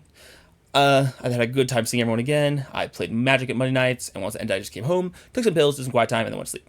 I woke up early the next day, finally finished catching up on all the things, did food read, napped, meditated, worked on my cancer paper, got liminal, food read again, worked on the side yard for mom and dad for a bit, and listened to philosophy stuff, felt way too sore from my and Sha workout, and then I read some, picked up M, and we chilled as I took pills, and then Katie joined, and the three of us went for a drive, and after that, Katie dipped, and me and M storm gazed. It's like stargazing, but cooler. And I got to sleep at 1. Really good conversation, by the way. The next morning, I labored on my book concerning the nature of cancer and its mitigation. I then called John, who I haven't talked to in ages, did little tasks, did foodry, went for a swim with Em and Katie, which was mildly enjoyable, worked out, read while Em and Katie baked, and then proceeded to watch my first horror movie, which wrecked me. Like, holy cow, what sort of masochists are you people? That experience was awful. Like, genuinely awful. Why would people pay to do that? It wasn't like roller coaster scary where it's fun scary. It's like crawl inside your skin scary. Like, bro, I do not see the appeal. I don't know. I didn't know what I was getting into when I signed up for it because Sean just hit me up and he was like, yo, you want to come watch the Backrooms with us? And I was like, sure, having no idea what the Backrooms were. And gosh, I should have looked into it because I hated that. The best way to describe how it made me feel is the feeling when I get when I see a particularly powerful, like, tryptophobia picture. Ugh. I really can't think about that. Yeah, yuck. So yeah, like the genuine worst. I have never felt so gross inside before. I really hated that experience. And I think that is the first and last horror movie I will ever watch. So yeah, we went home, and it was awful. And everyone but Em left, and I then drove Em home because she wasn't able to help me feel better, which was super sad. And I just, had a horrible time because I, felt gross inside all the way forever and ever. And I don't want to remember it anymore. So the next day was much more pleasant. I went thrifting with Karina to start off the day. We weeded through a ton of clothes and basically redesigned my wardrobe. After we finished, we got food and caught up because it's been ages since we talked one-on-one, and that was really good. After parting ways, I did foory, did some small stuff, and then did food me with mom, read some, and then talked with Jess and Alan for an age, and they talked me down from being really angry about something I discovered. Did food me, and then I got to sleep at 2. Also, Karina designing my clothes has been great. I'm now Karina branded. You can just have little artists sign their artistry. Yeah. Karina has like a little sign at the bottom of my shirt. Yeah, it's been great. She has genuinely made me look so much better. I slept the next morning, food read, and listened through the first book, finished listening through the first book of Red Rising, which, again, they're so amazing, genuinely exceptional. I then attended Micah and Jules' wedding, which was fun. Got to explain my personal ethic that I developed on my meditation retreat to all the people afterwards. Did food me, packed for my hike the next day when I got home, and then Em and I talked late into the night. I literally got like 1.5 hours of sleep that night because the conversation was really important to Em, and so I was like, I'll prioritize that, and then I had to leave for the hike at like 5 in the morning, so I was already going to get like 3.5 hours of sleep, right? But then I got to it was like 2 in the morning, and I'm like, I only have 3.5 hours of sleep, and so in a self-fulfilling prophecy I am not proud of, but I find all too reliable, I couldn't sleep for the next 2 hours, and only ended up getting a time of sleep because I was so worried I wasn't going to get sleep. But honestly, it worked out because it turned out I'm actually fine without sleep. So, see, I built up like this whole I need sleep mythology because when I was fighting cancer, I genuinely was not fine if I didn't get sleep. I also just slept a ton more than normal. And I think because my body was trying not to die, it genuinely needed sleep. It was a bigger priority than it is now. But yeah, figuring out that I'm actually okay without sleep was really great and actually super helpful because in the days that followed, I've had multiple, 2-hour, 3-hour sleepless nights, and I've actually been great. So yeah, didn't get any sleep, and that sucked, but it was good in the end. As the hike, that was organized by Petri, which is Cable's little sister, and she invited me, so I was running through the list of people that would enjoy hiking, and it's a very short list, mind you, because the people who enjoy 14 miles of genuine hikes are one, which turned out to be that one was Adelie. Plus, you know how girls are. They only feel comfortable in packs, so, I was like, well, we need to get another girl to make Petri feel comfortable and Adelie feel comfortable. So there we go, 2 girls, woo! I wonder if this is why they follow each other into the restroom. That still seems such a weird behavior to me. Can someone explain how this makes sense? Anyway, we met at Petri's house at 6 in the morning, an awful hour, burning with fire, and then we set out. We drove there, and it was kind of awkward because Petri seemed not herself, but Adelie seemed fine. However, we did discover that we all liked an F, so we jammed to that on the way there. But once we got hiking and started talking, the vibe was peak. Genuinely super exceptional hiking vibes. Probably the best I've ever seen. Our conversations were very wide-ranging and super vulnerable at points, and I also remember that I also remembered my deep appreciation for the beautiful functions of NI and SE. Oh my goodness, NI is glorious. See, Adelie is an ISTP, aka the goated type, and Petri is an INFJ. So all of our conversations were super NI, super logical and linear, and on topic. You don't understand. Falls to his knees and pulls at your paint legs. I've been surrounded by so much NE for so long. I forgot how good it feels to be on topic, to be listened to. To be the sole focus of someone's attention for hours is beautiful. Also, like, we went from point to point in a perfectly reasonable and linear fashion. Genuinely glorious. And there was even times when we just got to, like, enjoy the silence, and no one had to fill it with random thoughts that they had. They were just able to be quiet for like 20 minutes on end, and it was great. So yeah, genuinely marvelous. I'm never hiking with an NE user again, which works out because they hate hiking anyway. And then yeah, it was great. Here's some pictures of our hike, which you can't see. And yeah, genuinely an amazing hike. We stopped in a coffee shop on the way down and got back at like 6-ish, so like a 12-hour trip total, and it was dope. I did consume pills, and then I promptly slept once I got home because I was mega tired. After sleeping 13 hours to pay off my sleep debt, I did food ray, listened to a podcast, shoveled, did funime, meditate with mom for like an hour, called with Grace, and had a really good conversation where we actually like FI together, which was cool. I then called with Sela, asked for her thoughts about the situation I was in, and then got food with Jake and talked with him about deep topics until midnight. That was a genuinely amazing conversation. I began the next day by reading, did Fu-Re, attended class, started a number of summer classes, which consisted of a 2-hour and 15-minute psychology class and an hour-long civ class every day. Ate food, attended a class again, worked out, did small stuff, had a great time Monday night playing Magic, journaled, and walked to get out of my head, and then I called Grace briefly before going to sleep. More of the same the next day, class, funime, class, homework, Fu-Re, martial arts, called Alan and got his sage advice, and then I went stargazing with M to round out the night. The next day was class, Fu-Re, class, prolific journaling, homework, reading, working out with Joe and Karina, and talking in the hot tub, talking as we ate, also a good combo, and then stargazing with M once again, such a good environment for great conversations, by the way, like, genuinely has become a favorite pastime. And then I took her home, did food and slept. I then did school, homework, reading, martial arts, called with Katie and Sam, not this Katie, the Rasher Christie Katie, and we had a pretty good combo, did some small stuff, and then Neo came over and played Magic until midnight, and then I food and slept. I'm not sure if you can see a pattern here, but yeah, my days become much more regular with the addition of summer classes. However, I did not have class the next day, because it was a holiday, which was great. So instead, I did Fu-Re, worked on the side yard for mom and dad, called Liam, made pillow boxes, listened to informative stuff, read, did a special session where we fought with pads, which was cool. And I think I mentioned this, but Braden and I were doing that together, so we were able to like fight each other. That was dope. I then did Funime, read, and slept. I slept in the next day, did Fu-Re, worked out, called with Nessa, and that went well. Went on a drive with Katie to try and resolve things between us. It was decent. Attended the Wades for some event that was mega boring. David was the only good part of that event because he actually kind of wanted to talk about interesting things. I then did Fu-Re upon getting back, organized a small Smash Bros. Gathering because I spontaneously felt lonely. And yes, we know it's dumb that I felt lonely because I've been doing so much social stuff. But you know what? My feelings are valid even if they're unjustified. So, F5, baby! Neo, Braden, Joe, and I, and then Karina, for whatever reason, all played Smash Bros. She didn't play Smash Bros. She just watched until late that night, and it was a blast. It was fun having the guys over like the good old days. I then rounded out with some funime, meditation, and sleep. I attended church next morning, was called away to a Father's Day breakfast right after the service ended. Shaw pulled up for that, which was kind of funny. Afterward, Mom and I meditated for an hour. I then decided I wanted to make some magic decks, so I did that. Petri dropped by, and I loaned her some magic decks so she could start learning how to play. She's also like the nerdy version of an IFJ, by the way. Like, not like the too cool for school version. And so that's the best because I'm also clearly a nerd. So this is great. And then Sean and Ben came over for food. We chatted. I picked Em up. We grabbed food, watched a movie together. And then we had a horrible talk, 3 holes, that made the night end very poorly. And we all regretted our life decisions. The next morning, I attended class, ate, called Em briefly to try and resolve things about the night before, did more school, worked out, did homework, picked up Noah's airsoft guns, attended Monday night, had a fun time playing my Socrates deck for the first time, and then when I got home, I prepped for Ben's bachelor party, did funime, and slept. I made it to class next morning before driving up the Thompson Canyon at obtuse speeds. We shaved half an hour off a hour and 45-minute drive. Benj and Sam rode with me, and it was a very good vibe, good music. My car effortlessly navigated the dirt roads, and we all just kind of like chilled up at the Wade's cabin for the rest of the day. We did some like airsoft and played some Smash and stuff, but mostly we just chilled.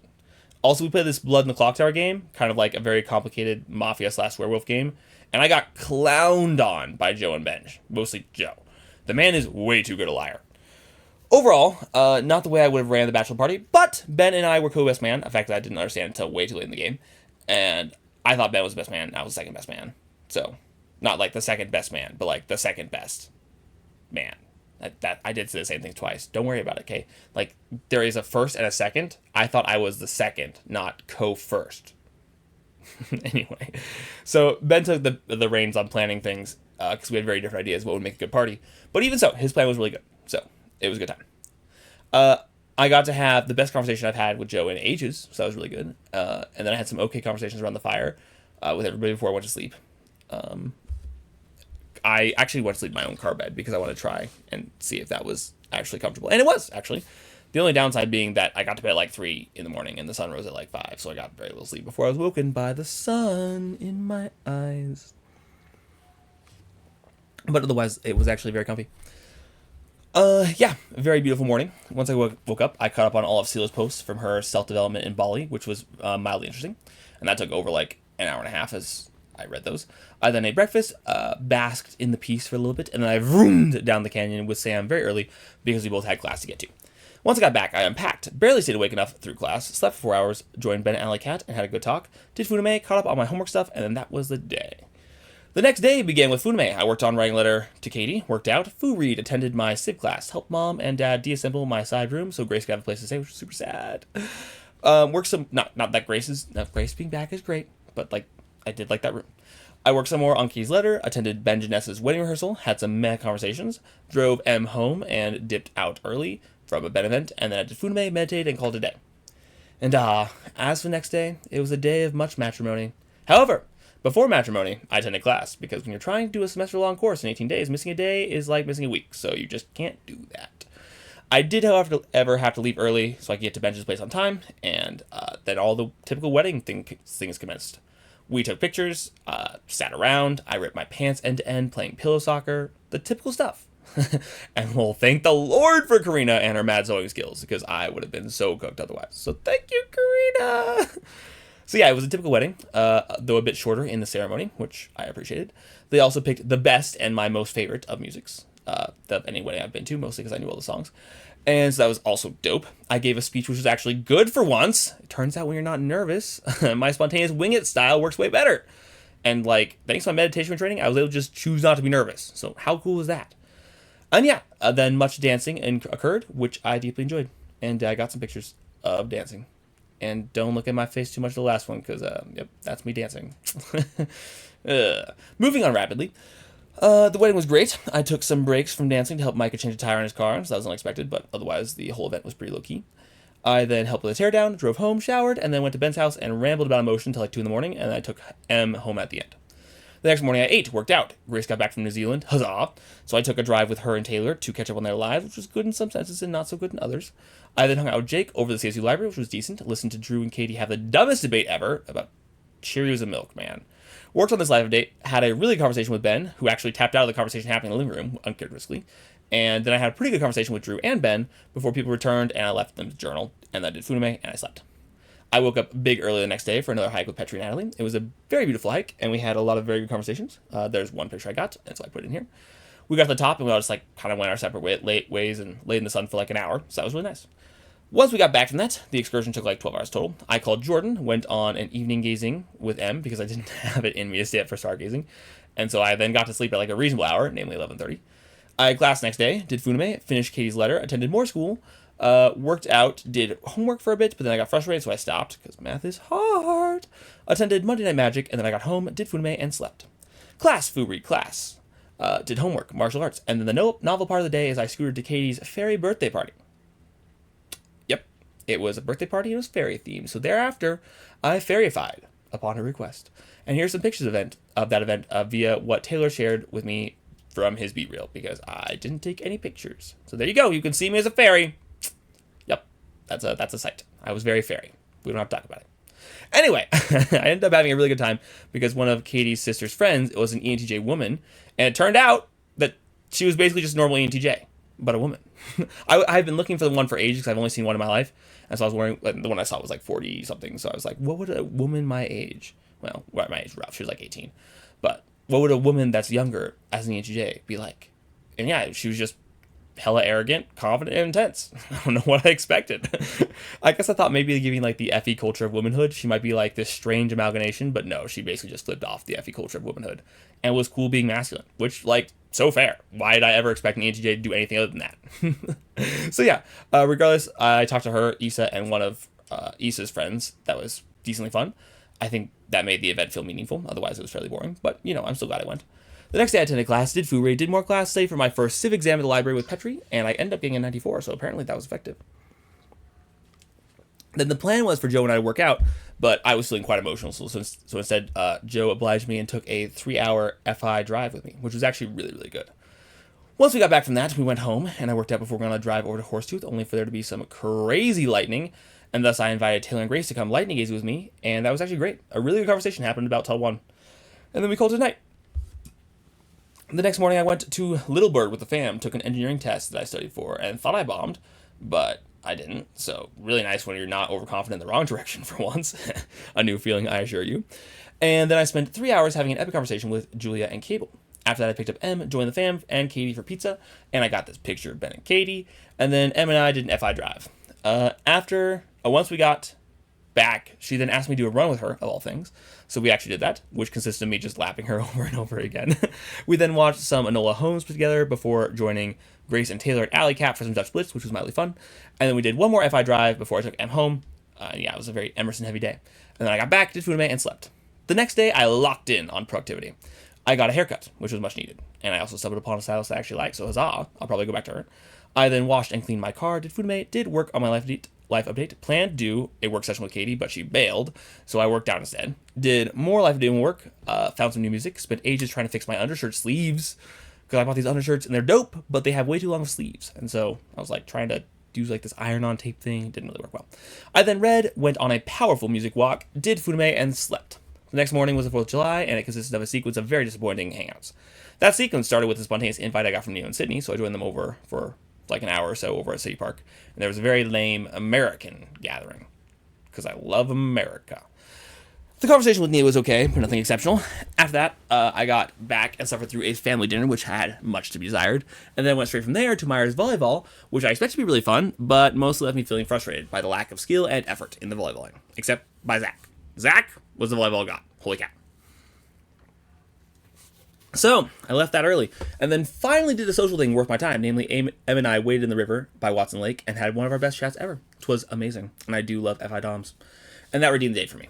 Once I got home, people were all going to the fireworks, but I decided to stay home because Dad wouldn't go if I went, and I wanted Dad to go, and I didn't really care about fireworks, so yeah. And I very much enjoyed my reading and heard the fireworks were lame, so overall, I think I made the right call. So yeah, kind of a bad 4th of July, but there were parts I enjoyed. So, Sunday at Southgate, they had a very special 50th anniversary church service, which was basically just SI callbacks, the whole church service. So I didn't appreciate it much, but most people that were there did, because most people are SI. I then went on a drive with Joe and Karina, which I remember being quite good, and I'm really enjoying Joe and Karina as of late, actually. I then read, joined Em, Petri, Katie, Grace, Taylor for a swim at Horsetooth, which was mildly fun. Then Petri, Em, and I went on a walk, and we talked, and that was pretty good. And Petri actually opened up some, so that was cool. After that, Em and I talked, and I ended my day with reading, some pills, and sleep. Oh, on Monday, the grind, it resumed. I did school, Funame class, worked out with Adelie, novel, and taught her how to get swole. ISTPs are so cool! Adelie pushed herself so hard, I respect her for it. She's awful. She's actually epic. Dad then took some pictures of me, and I tolerated it. We did our first night of D&D on Monday nights, which was decent, but not exceptional, but not terrible. I then drove Neo back, and we had a good conversation. That was cut short because I already planned to talk to Katie to try and fix things that night, and so that was a bit tragic because it was a really good conversation. And then Katie and I had a pretty good and decently healing conversation, and then I spent time making her a doc, and I sent it to her, and that was my day. My scooter was broken the next morning because Dad tipped it over, and it's very fragile in that way. Hence, I got a mom's girl bike and pedaled furiously. I then was a bit late to class, but otherwise the class was eventful. I did Furume, took more class, took a nap, did homework, attended martial arts, and crashed my scooter at low speeds on the way there. So, public service announcement, don't brake while turning. It's not good if you have 2 wheels, bad idea. I then got back from martial arts and read peacefully, and then by the end of it, my monotony was in fact vexing me. And I was like, is there no other reason I'm alive than to do this horrid routine? And so I'm like, I must live! Thus I intentionally broke my sugar fast and rebelled against being a healthy, useful human by driving to Walmart to buy a ton of ice cream, and I watched anime for an hour while eating a ton of ice cream. I don't know what in my psyche made me do that, but I did do that. And oddly enough, it made me feel better. The next day, I had class, did Furi, did more class, did homework, worked out with Joe and Karina, but Joe wanted to leave early, so we didn't chat afterward. I then called William once I got back from that, and caught up with him, which was decent. I read some, got some by Karina for a drive, which was very significant, and then Em and I stargazed and chilled on the docks until 1:30. I can't say it was a meaningful conversation. It was populated by much any, but I remember laughing very, very, very hard. So I would say it was quite good. Em is fantastic. Beautiful human. The next day, it was class again. I was a bit sleep deprived due to the late night the night before. I did Fudume and homework in between my classes, joined Petri at Lima to do some more homework, after which, when I did the homework, we had an actually really good conversation. I then did martial arts, called Marilyn Sydney, as I made pillboxes and just caught up on her life, which, spoiler, nothing much has happened. And then I read through the letter that Katie wrote for me, took some notes on it, and tried to decipher what on earth her discombobulated Annie was trying to say. And then I read some, talked with Grace and Taylor briefly, and hibernated. I then took the final exam for my final psych class, which ended up eating into so much of my life, and I got a perfect score without even studying. And I ended the class at like a 98.5. So yeah, given I put in the literal bare minimum of effort, I think that's pretty good. I then took some time to read through something very deep that Petri said to me and compose a response, and I ended up skipping classes. I got into the groove. And I had a 3-hour-long call with Majesty of Reason after that, which was epic because he's actually so smart. Our back and forth felt like a little lopsided, but honestly we're pretty close to peers intellectually. Like, the degree to which his reading exceeds mine is quite evident, but like our food intelligence is on par for sure. And so yeah, like I was able to keep up with everything he said, and like even if I wasn't actually at his level, it was still like really close and marvelous. Like genuinely the clearest, most efficient thinking I have ever encountered from another person. Like, yes, beating out William, Noah, and Alan all by a landslide. Like, it was such a good conversation. And also just makes me wonder, like, what have I been missing out on? Like, if these people exist, like, if Joe Schmidt exists, why have I not been friends with him? So as soon as I finished my call with Majesty of Reason, I drove up to the Wade's cabin for the Macy hangout. The drive was super peaceful and really fun, and I did push the speed limit as I drove, because I still like speeding. So you don't have that earlier thing I said where I didn't speed after that. That was written before I did this. Anyway, once I got up there, it was really boring. And that was unfortunate, but, you know, such is life. Late at night, Grace, Taylor, and Nathan had a discussion about if salvation was permanent, and settled upon the fact that it was, and for the first time ever, I kind of just, like, tuned out. Because, see, something shifted in me. And it's honestly kind of sad. So, okay. This is tragic, but such is life. During that conversation with Grace, Taylor, and Nathan, I realized that, like, for realsies, there's actually no point. Like, people are quick to judge me as arrogant because, like, I am-ish. But it's precisely because I'm not arrogant that, like, I come across as arrogant. Because I have this innate belief that everyone really is as smart as me. Or at least they could be if they tried. So what comes across as arrogance is I treat people as my intellectual equal, and then I call them out when their reasoning is insufficient. Because that's often, right? And so I've tried to do this a lot less lately because I've discovered that people don't like being told they're dumb. But it's because I don't think I'm fundamentally above them that I treat them as an intellectual peer. But during that conversation, particularly against the backdrop of a very, very, very good conversation with someone who's actually my intellectual, like, equal/superior, Joe Schmidt, I realized that, like, these people are actually just dumber than me. Like, I can't reason with them at my level. It's not that, like, they won't meet me there. They just can't. And I guess I just found that really saddening. Because now it kind of hit me that, like, I have a skill. Like, I have a type of intimacy, like, intellectual intimacy that I can't share with basically anybody. And I guess I didn't realize it until that point in time, fully. So yeah, it was kind of just really sad. And I've been seeing it everywhere. I was going to go, like, into examples about where I saw it, but then I was like, that's social suicide, so I'm not going to do that. But yeah, yeah, I felt like I was, like, trying to play a good game of spike ball, and they just, like, would full swing and miss the ball. And I'm not saying, like, they couldn't think how I think if they put in the work, but, like, until they put in the work, there's just a huge gap, right, of years and years of experience. It's just not going to be crossed by effort. Anyway, the point being, like, it's okay. I mean, like, there's all kinds of other ways in which I am inferior to other people's, like, realm of intimacy. Like, I'm out of Ben and Katie's humor league, which is a sucky feeling. I'm out of every effie person's type. You're even a tolerable human league. Like, this is just how humans are, right? Like, that there's differences. That differences have to be genuine differences. Like, otherwise they aren't differences anyway. Different people, different skill levels, blah, blah. I guess I just never thought that, like, one's ability to think was a difference I would experience like this. So yeah, it was just kind of sad. Later on, Grace tapped out of the combo, and it became between me, Taylor, and Nathan. And Taylor's actually surprisingly intelligent. He made some really good points. And it was fine, but just not fun for me for the aforementioned reasons. I got to bed really late, and then I got very poor sleep. Huzzah. And then I drove down to the canyon once more at an unsafe speed. Once I got back home, I pseudo-napped. Read some, napped for reals, got some liminal, joined Cable, Julia, Petri, and her sister Micah for the last half of the FIFA game, which was boring. I then spent like 3 hours teaching Petri and her sister Micah Magic, and they picked it up really fast. Probably the best Magic students I've ever had. Once I got back from that, I was wiped, so I binged sugar and watched anime before going to bed. The next day I had church, went on a drive with Joe and Karina, which was exceptional, and then I got home to celebrate the fact that Grace got engaged. Yep, I forgot to mention that. Grace got engaged. Woo! Taylor proposed literally the morning before he flew back to New Zealand, so that was pretty crazy. But yep, my sister is going to get married, which is whack. So yeah, to celebrate, we rushed to dinner at this really cool place called Salt Stand Stone or something like that. And there are some pictures of it. And as soon as we finished eating, Mom, Grace, Taylor, and Dad drove Taylor to the airport. And he flew away. And while he flew away, I went and played table tennis against the legends. And William tells me he's been practicing, so I'm trying to up my table tennis game. So yeah, really great table tennis games. I napped once I got back. I then got Dutch Bros with M and got some liminal, and then Grace came home crying from leaving Taylor. And so Katie and M comforted her while I watched condescendingly. Just kidding, I wasn't actually condescending. I don't think I was very comforting, but I wasn't condescending. I then folded clothes and listened to tunes until M and Katie's comforting Grace was done, and then me and M did a late FI drive in which the cops told us to move because apparently you can't park around Horseshoe Reservoir after a certain time, and I got to sleep at 1. I worked on this live email the next morning, caught up on the lecture that I missed for my class that I skipped earlier, did Funime, worked out, during which I listened to the end of the second Red Rising book. So stinking good. I then worked on this live email, attended Monday night, and played OK D&D, meditated, finished Alex Hormozzi's books on how to become rich, which I really like to become rich, and I slept. The next morning was Funime driving Ben, Drew, and Gracie and Shaw to the airport and having a okay conversation as I did so, calling Jake on the way back and having a great conversation on the way back. That man is so insightful sometimes. Guys, Jake is a freaking genius. At least on occasion. He's actually so smart. And very wise. Anyway, catching up on that, catching up on my missed class is what I did after that. I then emailed this random Russian girl who saw the video that Ben's friend made of me that was like all cancery, which I guess I'll link, and was like, please talk to me, I have cancer. And so after considering being heartless, I decided to have a soul instead. So I talked to her.